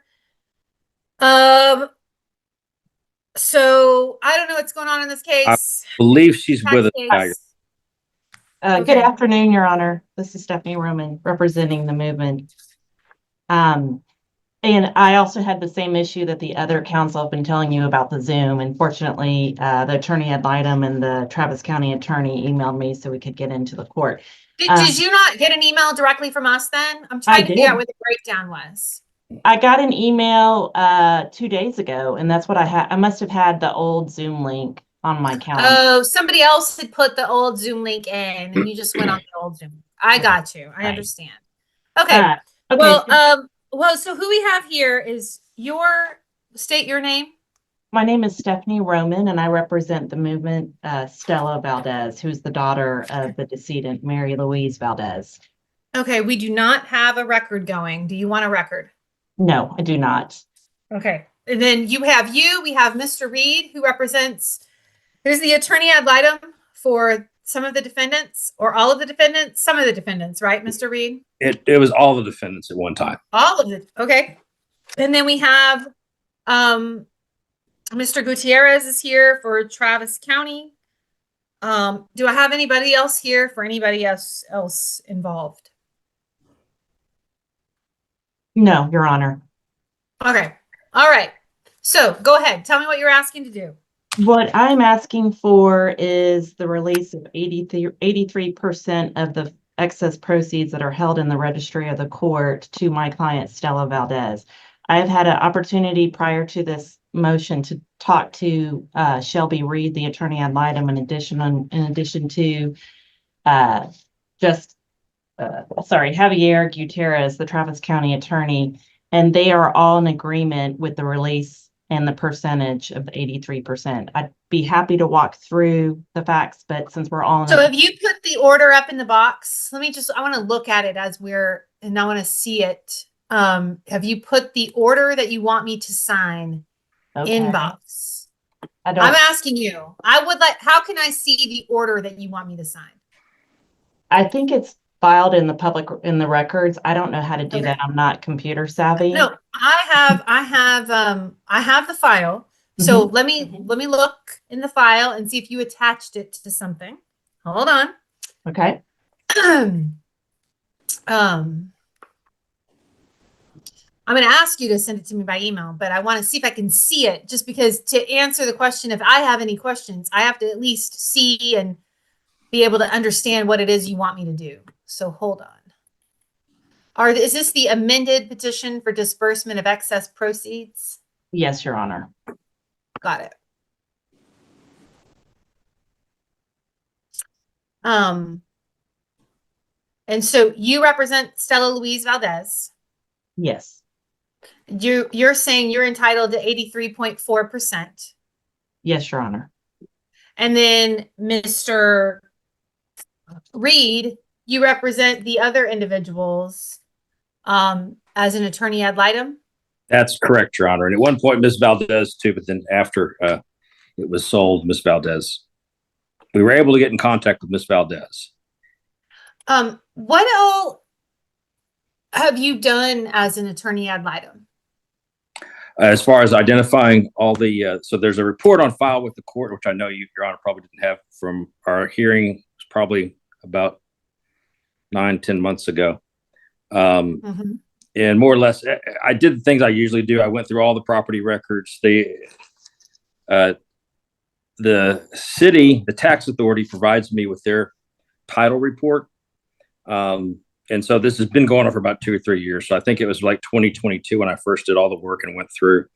And actually, Ms. Valdez is requesting less money than what I concluded she would have been entitled to.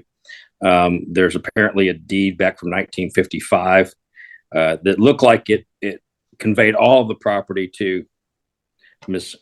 Valdez's mother. And so at that point, like, we thought that I concluded she probably would have been entitled to all of it. But I looked at Ms. Ramon's math, and her math, they say her math seemed to math to me. And it didn't seem like that there were any other interest. I think Ms. Ramon could probably tell that. She said that there is it a nephew, Ms. Ramon? Let me walk through the facts. So basically, I think we can move pretty quickly. I actually think we can move pretty quickly. I feel like I caught up on this case. I know I've seen it before. I just looked at Judge Naranjo's order. What I need to see from you, though, is I need to see the proposed order that you want me to sign. That is the single most helpful thing in this moment that I could look at. And it's not attached. It wasn't loaded in the box. It's not attached to the petition for disbursement of excess proceeds. It seems like it's a pretty simple issue. You're in agreement. Mr. Reed's in agreement. Mr. Gutierrez is in agreement. I think everybody understands this is what we're doing. I just want to look at I just want to see what it is, because it's a little bit later in time. And then would this be it, Mr. Reed? Would your part in this be done? Would our case be coming to a close? what are we looking at here? That's correct, Your Honor. And I think that I was dismissed actually in the previous order. But thought it appropriate to show up today because court way ad litem thing always works is because you have the front of the court part of the job that you're never really gone from these things I found. Right. I saw. Okay, let's look. I don't think I have the proposed order. I have the judgment and I have what I did, 6-7 months ago. So I just need the proposed order and I think Ms. Roman, it's pretty simple. I just need to see that and I need to get that. And so if I have any questions after we do that, I'll let y'all know. But assuming I look at the proposed order and it all matches up to everything else in the file, maybe get Mr. Reed to sign it to the extent he will agree to sign it as to form or even as to substance, and Mr. Gutierrez too, and then send me that proposed order. And I'm a yes, unless I have questions, but I will let you know if I have questions. So that's 201.submission@traviscountytx.gov. Your Honor, I sent it to you while we were talking, so it should be on the top of your inbox. And I will also proceed to get everyone to sign the order and get that recorded or filed. Perfect. It just seems pretty simple. So I'm not gonna make. I have a vague memory of this, and I'm looking at the notes, and I'm pretty caught up, I think. So if something looks odd to me, I'll let you know. But other than that, I think we can assume I have gotten there and I will sign it and we will load it up into our agency upload, which gets it filed with the clerks. Wonderful. And then I don't need to dismiss Mr. Reed again because he's already been dismissed. So I feel like it all looks pretty pro forma at this minute, and hopefully this can get us to the end. All right. Thank you. Thank you, Your Honor.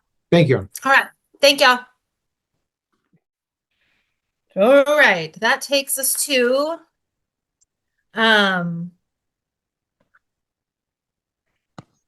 the record in Property Doctor Services versus Nelson Partners. Good afternoon, Your Honor. Charmaine Good Beckett. afternoon. Hold on, we're going to go on. We got to wait for me. Sure. Going on the record, this matter has been set for a motion for default judgment. And let me take the attorney announcement for that movement at this time. Charmaine Beckett on behalf of the plaintiff. All right. So Ms. Beckett is here and seeking a default judgment on a served company called Nelson Partners Property Management, Inc. They have not, that I have seen,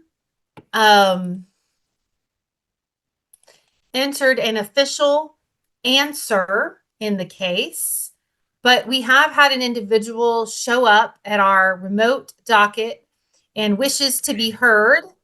And if you could state your name, sir, and what your role in this case is. My name is Martin Rube, R-U-B.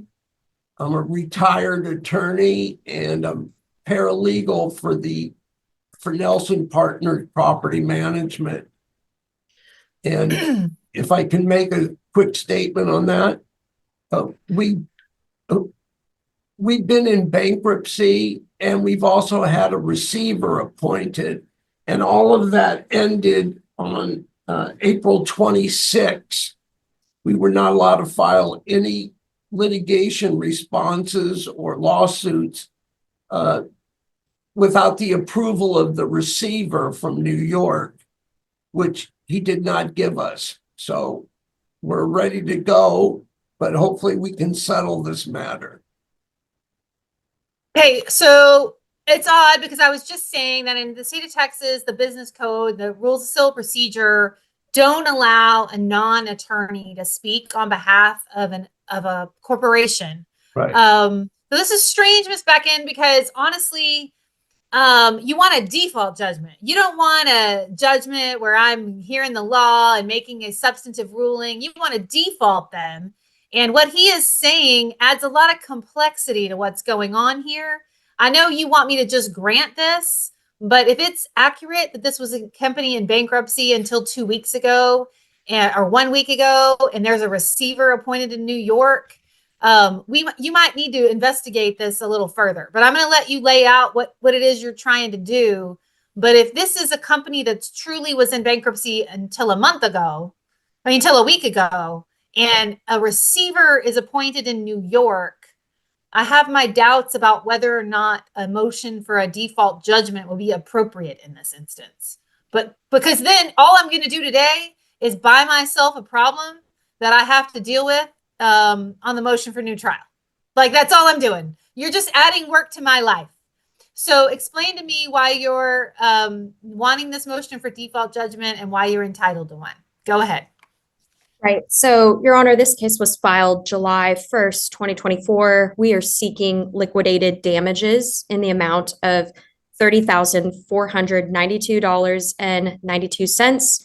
It's very simple. These are unpaid invoices for turnover services that Property Doctor provided to Nelson for certain multifamily housing units. I believe it's called the Skyloft there in Austin. As stated previously, there has been no answer filed. To be transparent with the court, Mr. Rube, and this is in our evidence, did email our office back in August 30th, requesting an extension to file an answer. And that extension was agreed to. And we gave them September 19th, 2024. However, an answer was never filed. No type of responsive pleading was filed. Plenty of time has now passed. And so I've gone through our initial actual damages that we're seeking. Again, it's services performed pursuant to a written contract. The invoices were never disputed upon receipt. We are providing credit for a partial payment that was given, 2 partial payments. And so that still brings us. So you're not going to answer my question about the receiver, I guess. You don't know anything, or you're not answering it. I'm sorry, Your Honor. I thought the question was to lay out the motion. I will answer it. I've been provided no documentation, no evidence of this receiver or the bankruptcy, or for that matter, which entity of the Nelson group. That there's multiple. I do know that from having investigated on the Texas Secretary of State for service in this matter. Okay, So here's what I'm going to do. I reset that other matter until May 28th, and I think that's free on my calendar. My staff is now here to help me. I'm going to reset this until May 28th. I'm not going to deny it. I'm not going to grant it. I'm going to reset it until May 28th. This exact same platform, virtually, same platform. Mr. Rube, the clock is ticking for you. I don't know if your people are going to answer or not answer, but if there's still no answer on file and I see no evidence of any sort of real receiver or bankruptcy issue or anything like that, I'm probably going to grant the default judgment that day as it's been laid out by Ms. Becken. But we're going to reset this because I have enough uncertainty about what's going on that I want to reset this until that 2 p.m. time on Tuesday. I think it was Tuesday, May 28th, also by Zoom. Understood. Okay. Can I say one thing, Your Honor? And that is, I mean, you can. I did send a letter. I gave you time, so Thank you. So you don't need to say anything else. Ms. Becken is currently I will say something. There is no answer on file, and there is no lawyer who has appeared on behalf of the corporation. And so right now the clock is ticking, but I am curious enough about receivership and bankruptcy issues to reset this to May 28th. So, but if there's no answer on file and no attorney appears, then I will likely be granting a default judgment at that date. What time is that? 2 p.m. Oh, actually 2 p.m. Yes, 2 p.m. Thank you. Okay, thank you. Your excuse, Your Honor.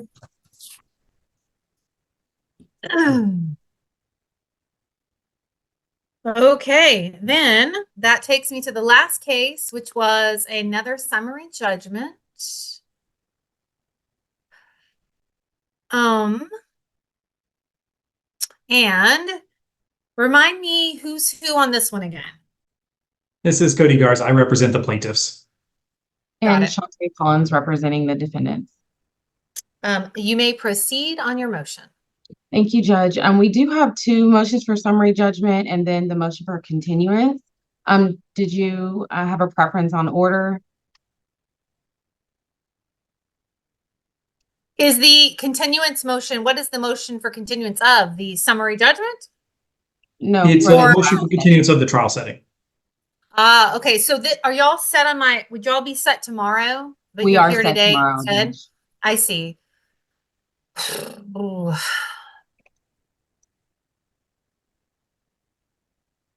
I'm trying to think. I guess you're here now. If you can get this done, I guess I'll hear the motion for continuance first, and then we'll roll into the summary judgment. Thanks. Thank you, Your Honor. So we're requesting a continuance of the trial setting for May 19th. To give you some background, this is a case that involves a February 2024 motor vehicle accident. It occurred in Austin, Texas, along Slaughter Lane near its intersection with I-35. My client, Anthony Barone, was operating a Pontiac Grand Am westbound on Slaughter Lane, and in which the other plaintiffs were passengers. Shortly before they approached the intersection, the defendant was operating a Chevy 2500 and rear-ended my clients, causing injuries to all of my clients. Due to their injuries, my clients attended several providers, including Espinosa Chiropractic, in which all three of my clients treated there. They were seen by Dr. ABL Gonzalez. And as the treating provider, our intention is to have Dr. Gonzalez testify in person at the trial.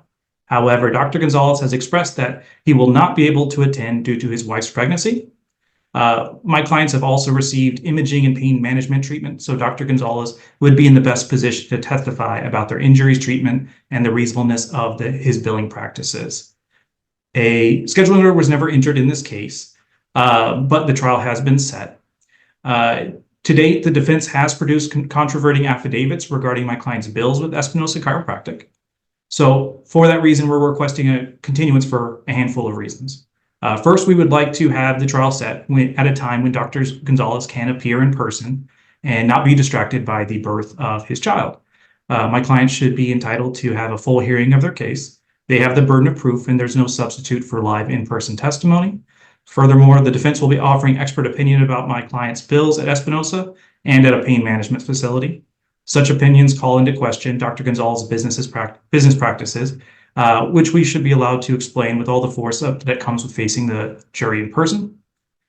Given that this matter of his wife's pregnancy and bringing new life into the world, we would believe that not only should Dr. Gonzalez be disturbed from his duties as a father and to a newborn, but my clients risk Dr. Gonzalez not being able to fully prepare and focus on his thoughts at the trial. Second, my office had contacted the court administrator this morning, and we found out that our position is 57th. While that list is certainly capable of changing, it would seem unlikely that trial would go forward anyway, given that there are only a handful of cases that can go forward and be on standby. Being so far down the list, it would be a waste of additional resources to continue preparing and finalizing our trial prep, with the likelihood of going forward with trial so slim. Third, the defense has not complied with the Travis County standing order requiring disclosure of witnesses, exhibits, and page and line designations. The defense did file their witness and exhibit list last night, well within the 30 days, and they have not filed their page and line designations. For that reason, we are jeopardizing our preparation for trial. Fourth, this would be our first request for a continuance in this matter. And there's no reason to believe that a short continuance would allow us sufficient time to ensure that all of the witnesses would be able to appear and that any additional discovery could be completed. And then lastly, I filed my appearance on April 28th. The previous attorney that was handling this matter is no longer with the firm, and I believe that my clients would benefit from additional time for me to prepare for trial. All right, thank you. Ms. Collins, response to the motion for continuance. Thank you, Judge. And we are, for the record, opposed to this motion for continuance. Plaintiff counsel set this case for trial back on September the 16th of 2024. Depositions for both plaintiffs and the defendant have taken place. Written discovery has been conducted. Expert designations have taken place and mediation has occurred. With respect, honestly, to this particular motion, I must admit I'm a bit confused on the reasoning. And that is because on April the 15th, counsel requested a continuance but did not provide a reason to us. We immediately responded, indicating that it appeared that this case was ready for trial. On April 28th, for the first time, plaintiff's counsel then informed us that the treating doctor was unavailable to come to trial live during the current setting, but again, did not provide any actual reason as to why he was now unavailable. To remedy this issue, we sent email correspondence to plaintiff's counsel that day, April 28th, agreeing to hold a trial deposition outside of the discovery period and or having the treating provider appear during the trial via Zoom. Obviously, we never received a response to that email.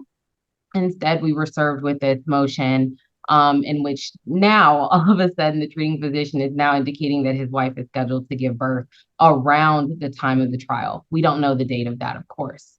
As this court knows, under Rule 252 of the Texas Rules of Civil Procedure, it states that if there are grounds for a continuance is the want of testimony, here a treating physician, the party applying shall make an affidavit that such testimony is material and that he has used due diligence to procure that testimony, stating such diligence and the cause of failure, if any, or if known. Nowhere in plaintiff's motion is there an affidavit that the treating physician's testimony is material, although we're not disputing that, nor is there evidence that plaintiff's counsel used due diligence to procure this testimony. So, we're not disputing that the testimony may be material to their case, but there have been simple solutions that were offered to plaintiff's counsel, which is, of course, to take the trial depo or have the witness appear via Zoom during the course of trial. We're even willing to pay for that deposition, to notice the depo, to pay for the court reporter, to provide copies of the transcripts and video to plaintiff's counsel on an expedited basis. And unfortunately, since we didn't receive a response to that email, we have now wasted 2 weeks in which we could have had that trial deposition just to make sure that it is preserved for time of trial. We're also committed to moving our schedules to accommodate this deposition.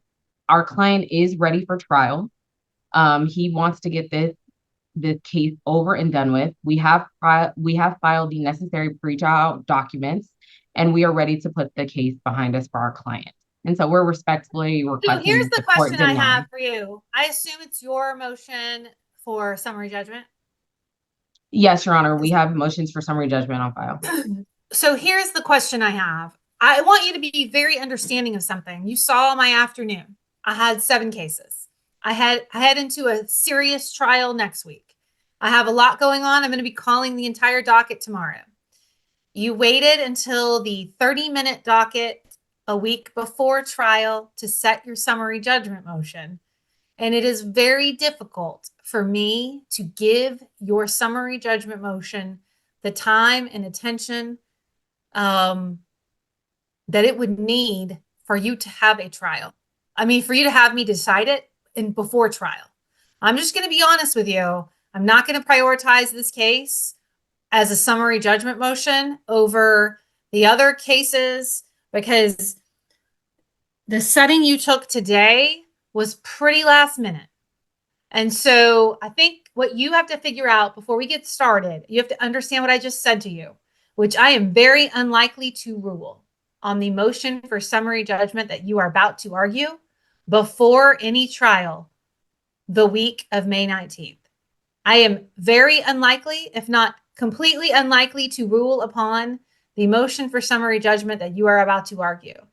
Does that make you change your mind and wish to agree to a reset that Mr. Garza is asking for? It doesn't, Your Honor. We're comfortable moving forward if you're not able to rule before time of trial. Okay. We think it'll be taken care of at trial. Yeah, I just wanted you to hear what I was saying because it is very difficult to set this. You got about 10 minutes to make your motion. I don't know what I'm going to do on the continuance motion yet. I maybe take it under advisement and make y'all reappear tomorrow. But for now, you got 10 minutes on your motion for summary judgment. That's all you get. Understood, So Your if it's the motion for summary judgment for the whole case, and you're No. going to try and talk real fast, type of motion for summary judgment, it's not a good use of the 30-minute docket. But go ahead and lay out your motion. Thank you so much, Your Honor. On the first motion, it is in regards to Handsome Brothers, making sure that they are dismissed from the case, Your Honor. At the time of the accident, Mr. Short, the defendant here, he was driving the vehicle that was owned by Handsome Brothers. And so we are asking that they be dismissed from this case as he was not in course and scope at the time of the accident. In fact, at the time of the accident, he was driving to Walmart to purchase a gift for his niece to go to a birthday party. And so there's no evidence whatsoever that plaintiff has provided or they have been able to demonstrate that shows that Mr. Short was in course and scope. And so we're asking that they be dismissed from the case. So he was in a Handsome Brothers heating and air conditioning vehicle. That's correct. He is the sole owner operator of that business. And so that is the truck he just drives all the time, but he was not in course and scope of his employment. There is a rebuttable presumption that an employee is in course and scope where he is driving a vehicle that is owned by the employer, but that presumption can be nullified by positive proof to the contrary. And so the test of liability is whether he was engaged in the employee business or the employer business and not whether he was proposed to resume it. So once that presumption of course and scope is rebutted, as in the case here, the ownership of the vehicle by the employer is insufficient to raise the issue of course and scope. And so here it is very clear that my client was not in course and scope. So what's the evidence you've attached for this? His deposition? Yes, Your Honor, his deposition testimony and So his testimony that he was not in driving the vehicle is the evidence. Yes, Your Honor, and plaintiff did not. He was not driving the vehicle while working for the company that he owns. I'm sorry, it cut out, Your Honor. It's his evidence. The evidence you have is he says so. Correct, and plaintiff has not provided evidence to the contrary, nor did they provide a response. What could he possibly have? What could he possibly have to the contrary? Because it sounds like it's a solely owned business, right? Right, and this is his only vehicle. This is the vehicle he drives all the time, whether or not he's going to a customer's home to perform work or whether he's going, as he was in this case, to the store. And I will point out, Your Honor, plaintiff did not provide a response to this motion. Okay, Mr. Garza, response. We're not taking a position on that motion. Okay. And so I'm just trying to think, we're so close to trial. As a practical matter, with a solely owned business, I don't know. Let me think about it. When he's the only owner, and I'm not really for sure what the practical implication has, Ms. Collins. There are court cases on this matter. I'm happy to provide the cases. They are cited. No, I know. I'm just trying to figure out the practical implication. Like I get it. I'm just trying to figure out. We're getting close to charging it to the jury. And so we basically take a question out about respondeat superior, and he's there only as an individual and not as an individual and a company. That's correct, Your Honor. So it sounds like yeah. Okay. I think I understand that motion. Okay, let me think about it. Let me take it under advisement. What's your second motion? So the second one was with regards to the gross negligence claim. Plaintiffs are, this is a very straightforward run-of-the-mill motor vehicle accident. Plaintiffs are nevertheless asserting a gross negligence cause of action against defendants. As you know, these claims have to be supported by clear and convincing evidence pled in the lawsuit, and those facts must demonstrate a level of misconduct exceeding ordinary negligence and showcase subjective awareness of extreme risk that the defendant acted with reckless indifference to that risk. That's just not here. In this case, plaintiffs in their petition specifically paragraph 6, they are using several general statements that provide no specificity to indicate which action defendant Short took at the time of the accident that would constitute this gross negligence.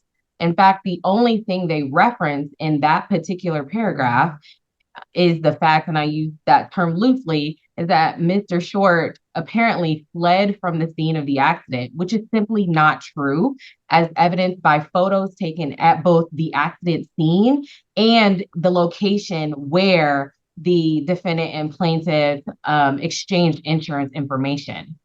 Obviously, Texas Transportation Code requires vehicle operators involved in a collision to immediately stop at the scene. This occurred.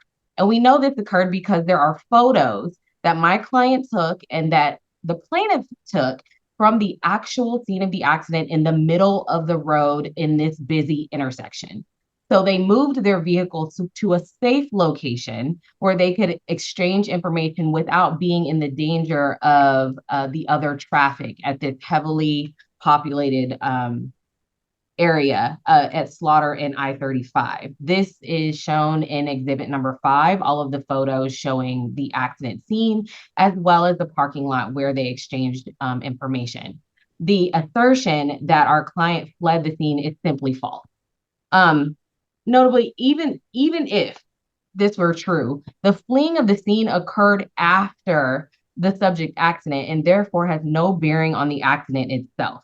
The Texas Supreme Court has been very clear on this issue. In Medina versus Zuniga, the Texas Supreme Court emphasized that allegedly grossly negligent behavior must occur at the time of the accident, and the temporal aspect of the gross negligence question is specific and limited to the actual accident.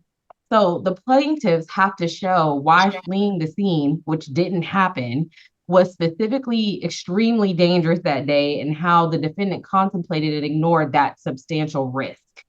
They also have to show that fleeing the scene caused personal injury to them, which of course they cannot, as they are claiming that the injuries occurred during the accident. The plaintiffs instead attempt to enter into the record for the first time a number of assertions, which frankly are false, in an attempt to demonstrate gross negligent behavior via their brief in opposition. Of note, some of these new assertions are not contained within plaintiff's petition. And of course, these alleged facts on gross negligence would have been pled or should have been pled to provide fair notice to the defendants. Even if we hear all of these arguments, all of these assertions, plaintiff is claiming that my client failed to maintain an assured clear distance, failed to control speed, failed to keep a proper lookout. These are all what the Texas Supreme Court has called garden variety claims of negligence. These are claims of ordinary negligence. And these failures, even compounded, do not amount to gross negligence. If they did, punitive damages would be routinely available in almost every type of auto accident. And therefore, we're asking that the court limit plaintiff's argument today to what is based in their actual petition, and that you grant our motion to dismiss the gross negligent claim. Thank you, Judge. Okay, Mr. Garza, response.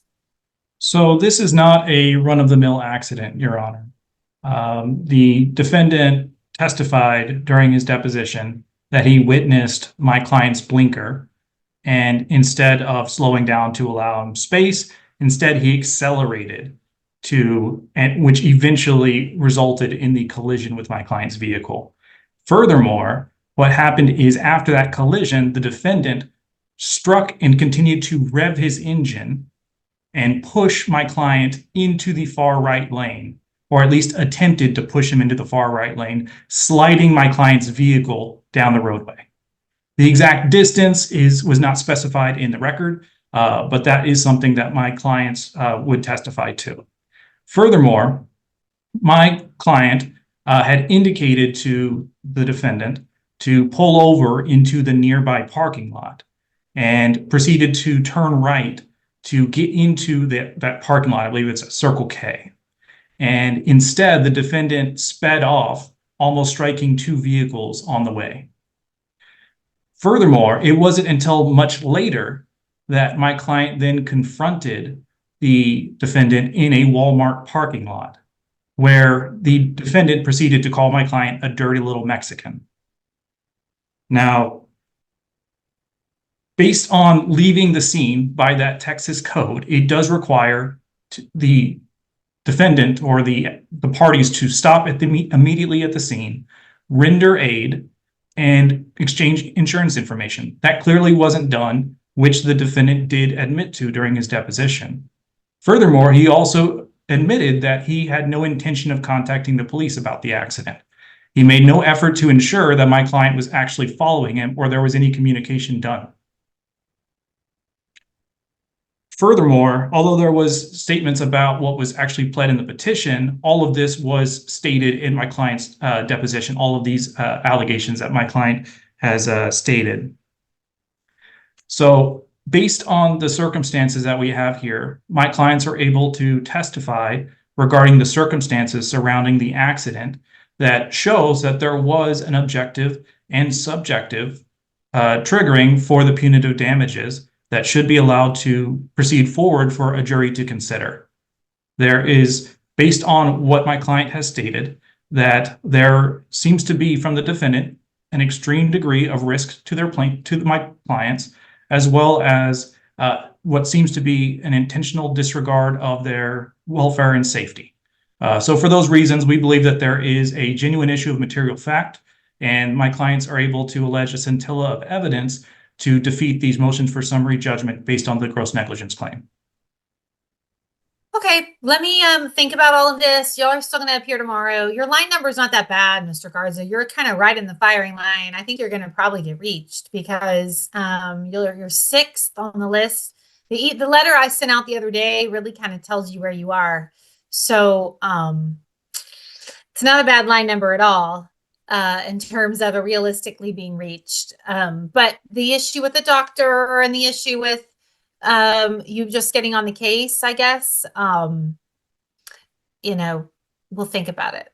It's hard these days to win motions for continuance if you've watched any of my dockets, because the legislature makes us log every single one we grant, and they make us say every attorney we grant them for.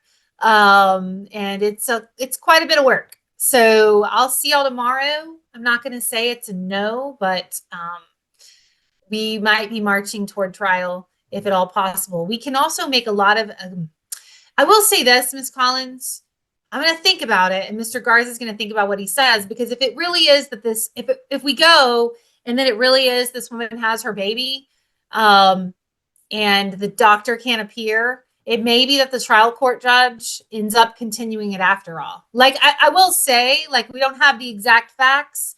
I don't want to reset it and then end up with another situation where we have another issue. We can do a lot when it comes to experts. We can bring them live. We can bring them by depo. We can bring them by Zoom if it's agreed to by the other side. And maybe this would be the sort of thing you would want to agree to, Ms. Collins, rather than get a continuance. But these are the things that I'm wrestling with in my head. But I want to make sure you understand, Mr. Garza, you're actually probably going to get reached, depending on what happens tomorrow at docket call. So 57 is a pretty good line number in Travis County because things drop off, and that's not your real line number. That's your line number when you take your setting. But you know this as well as anyone that cases get settled all the time. So, all right, let me think about it. I'm going to look at the motion for continuance. I'll think about the motions for summary judgment, and I will see you both tomorrow at 9 a.m. Thanks. Thank you so much, Judge. May we be excused?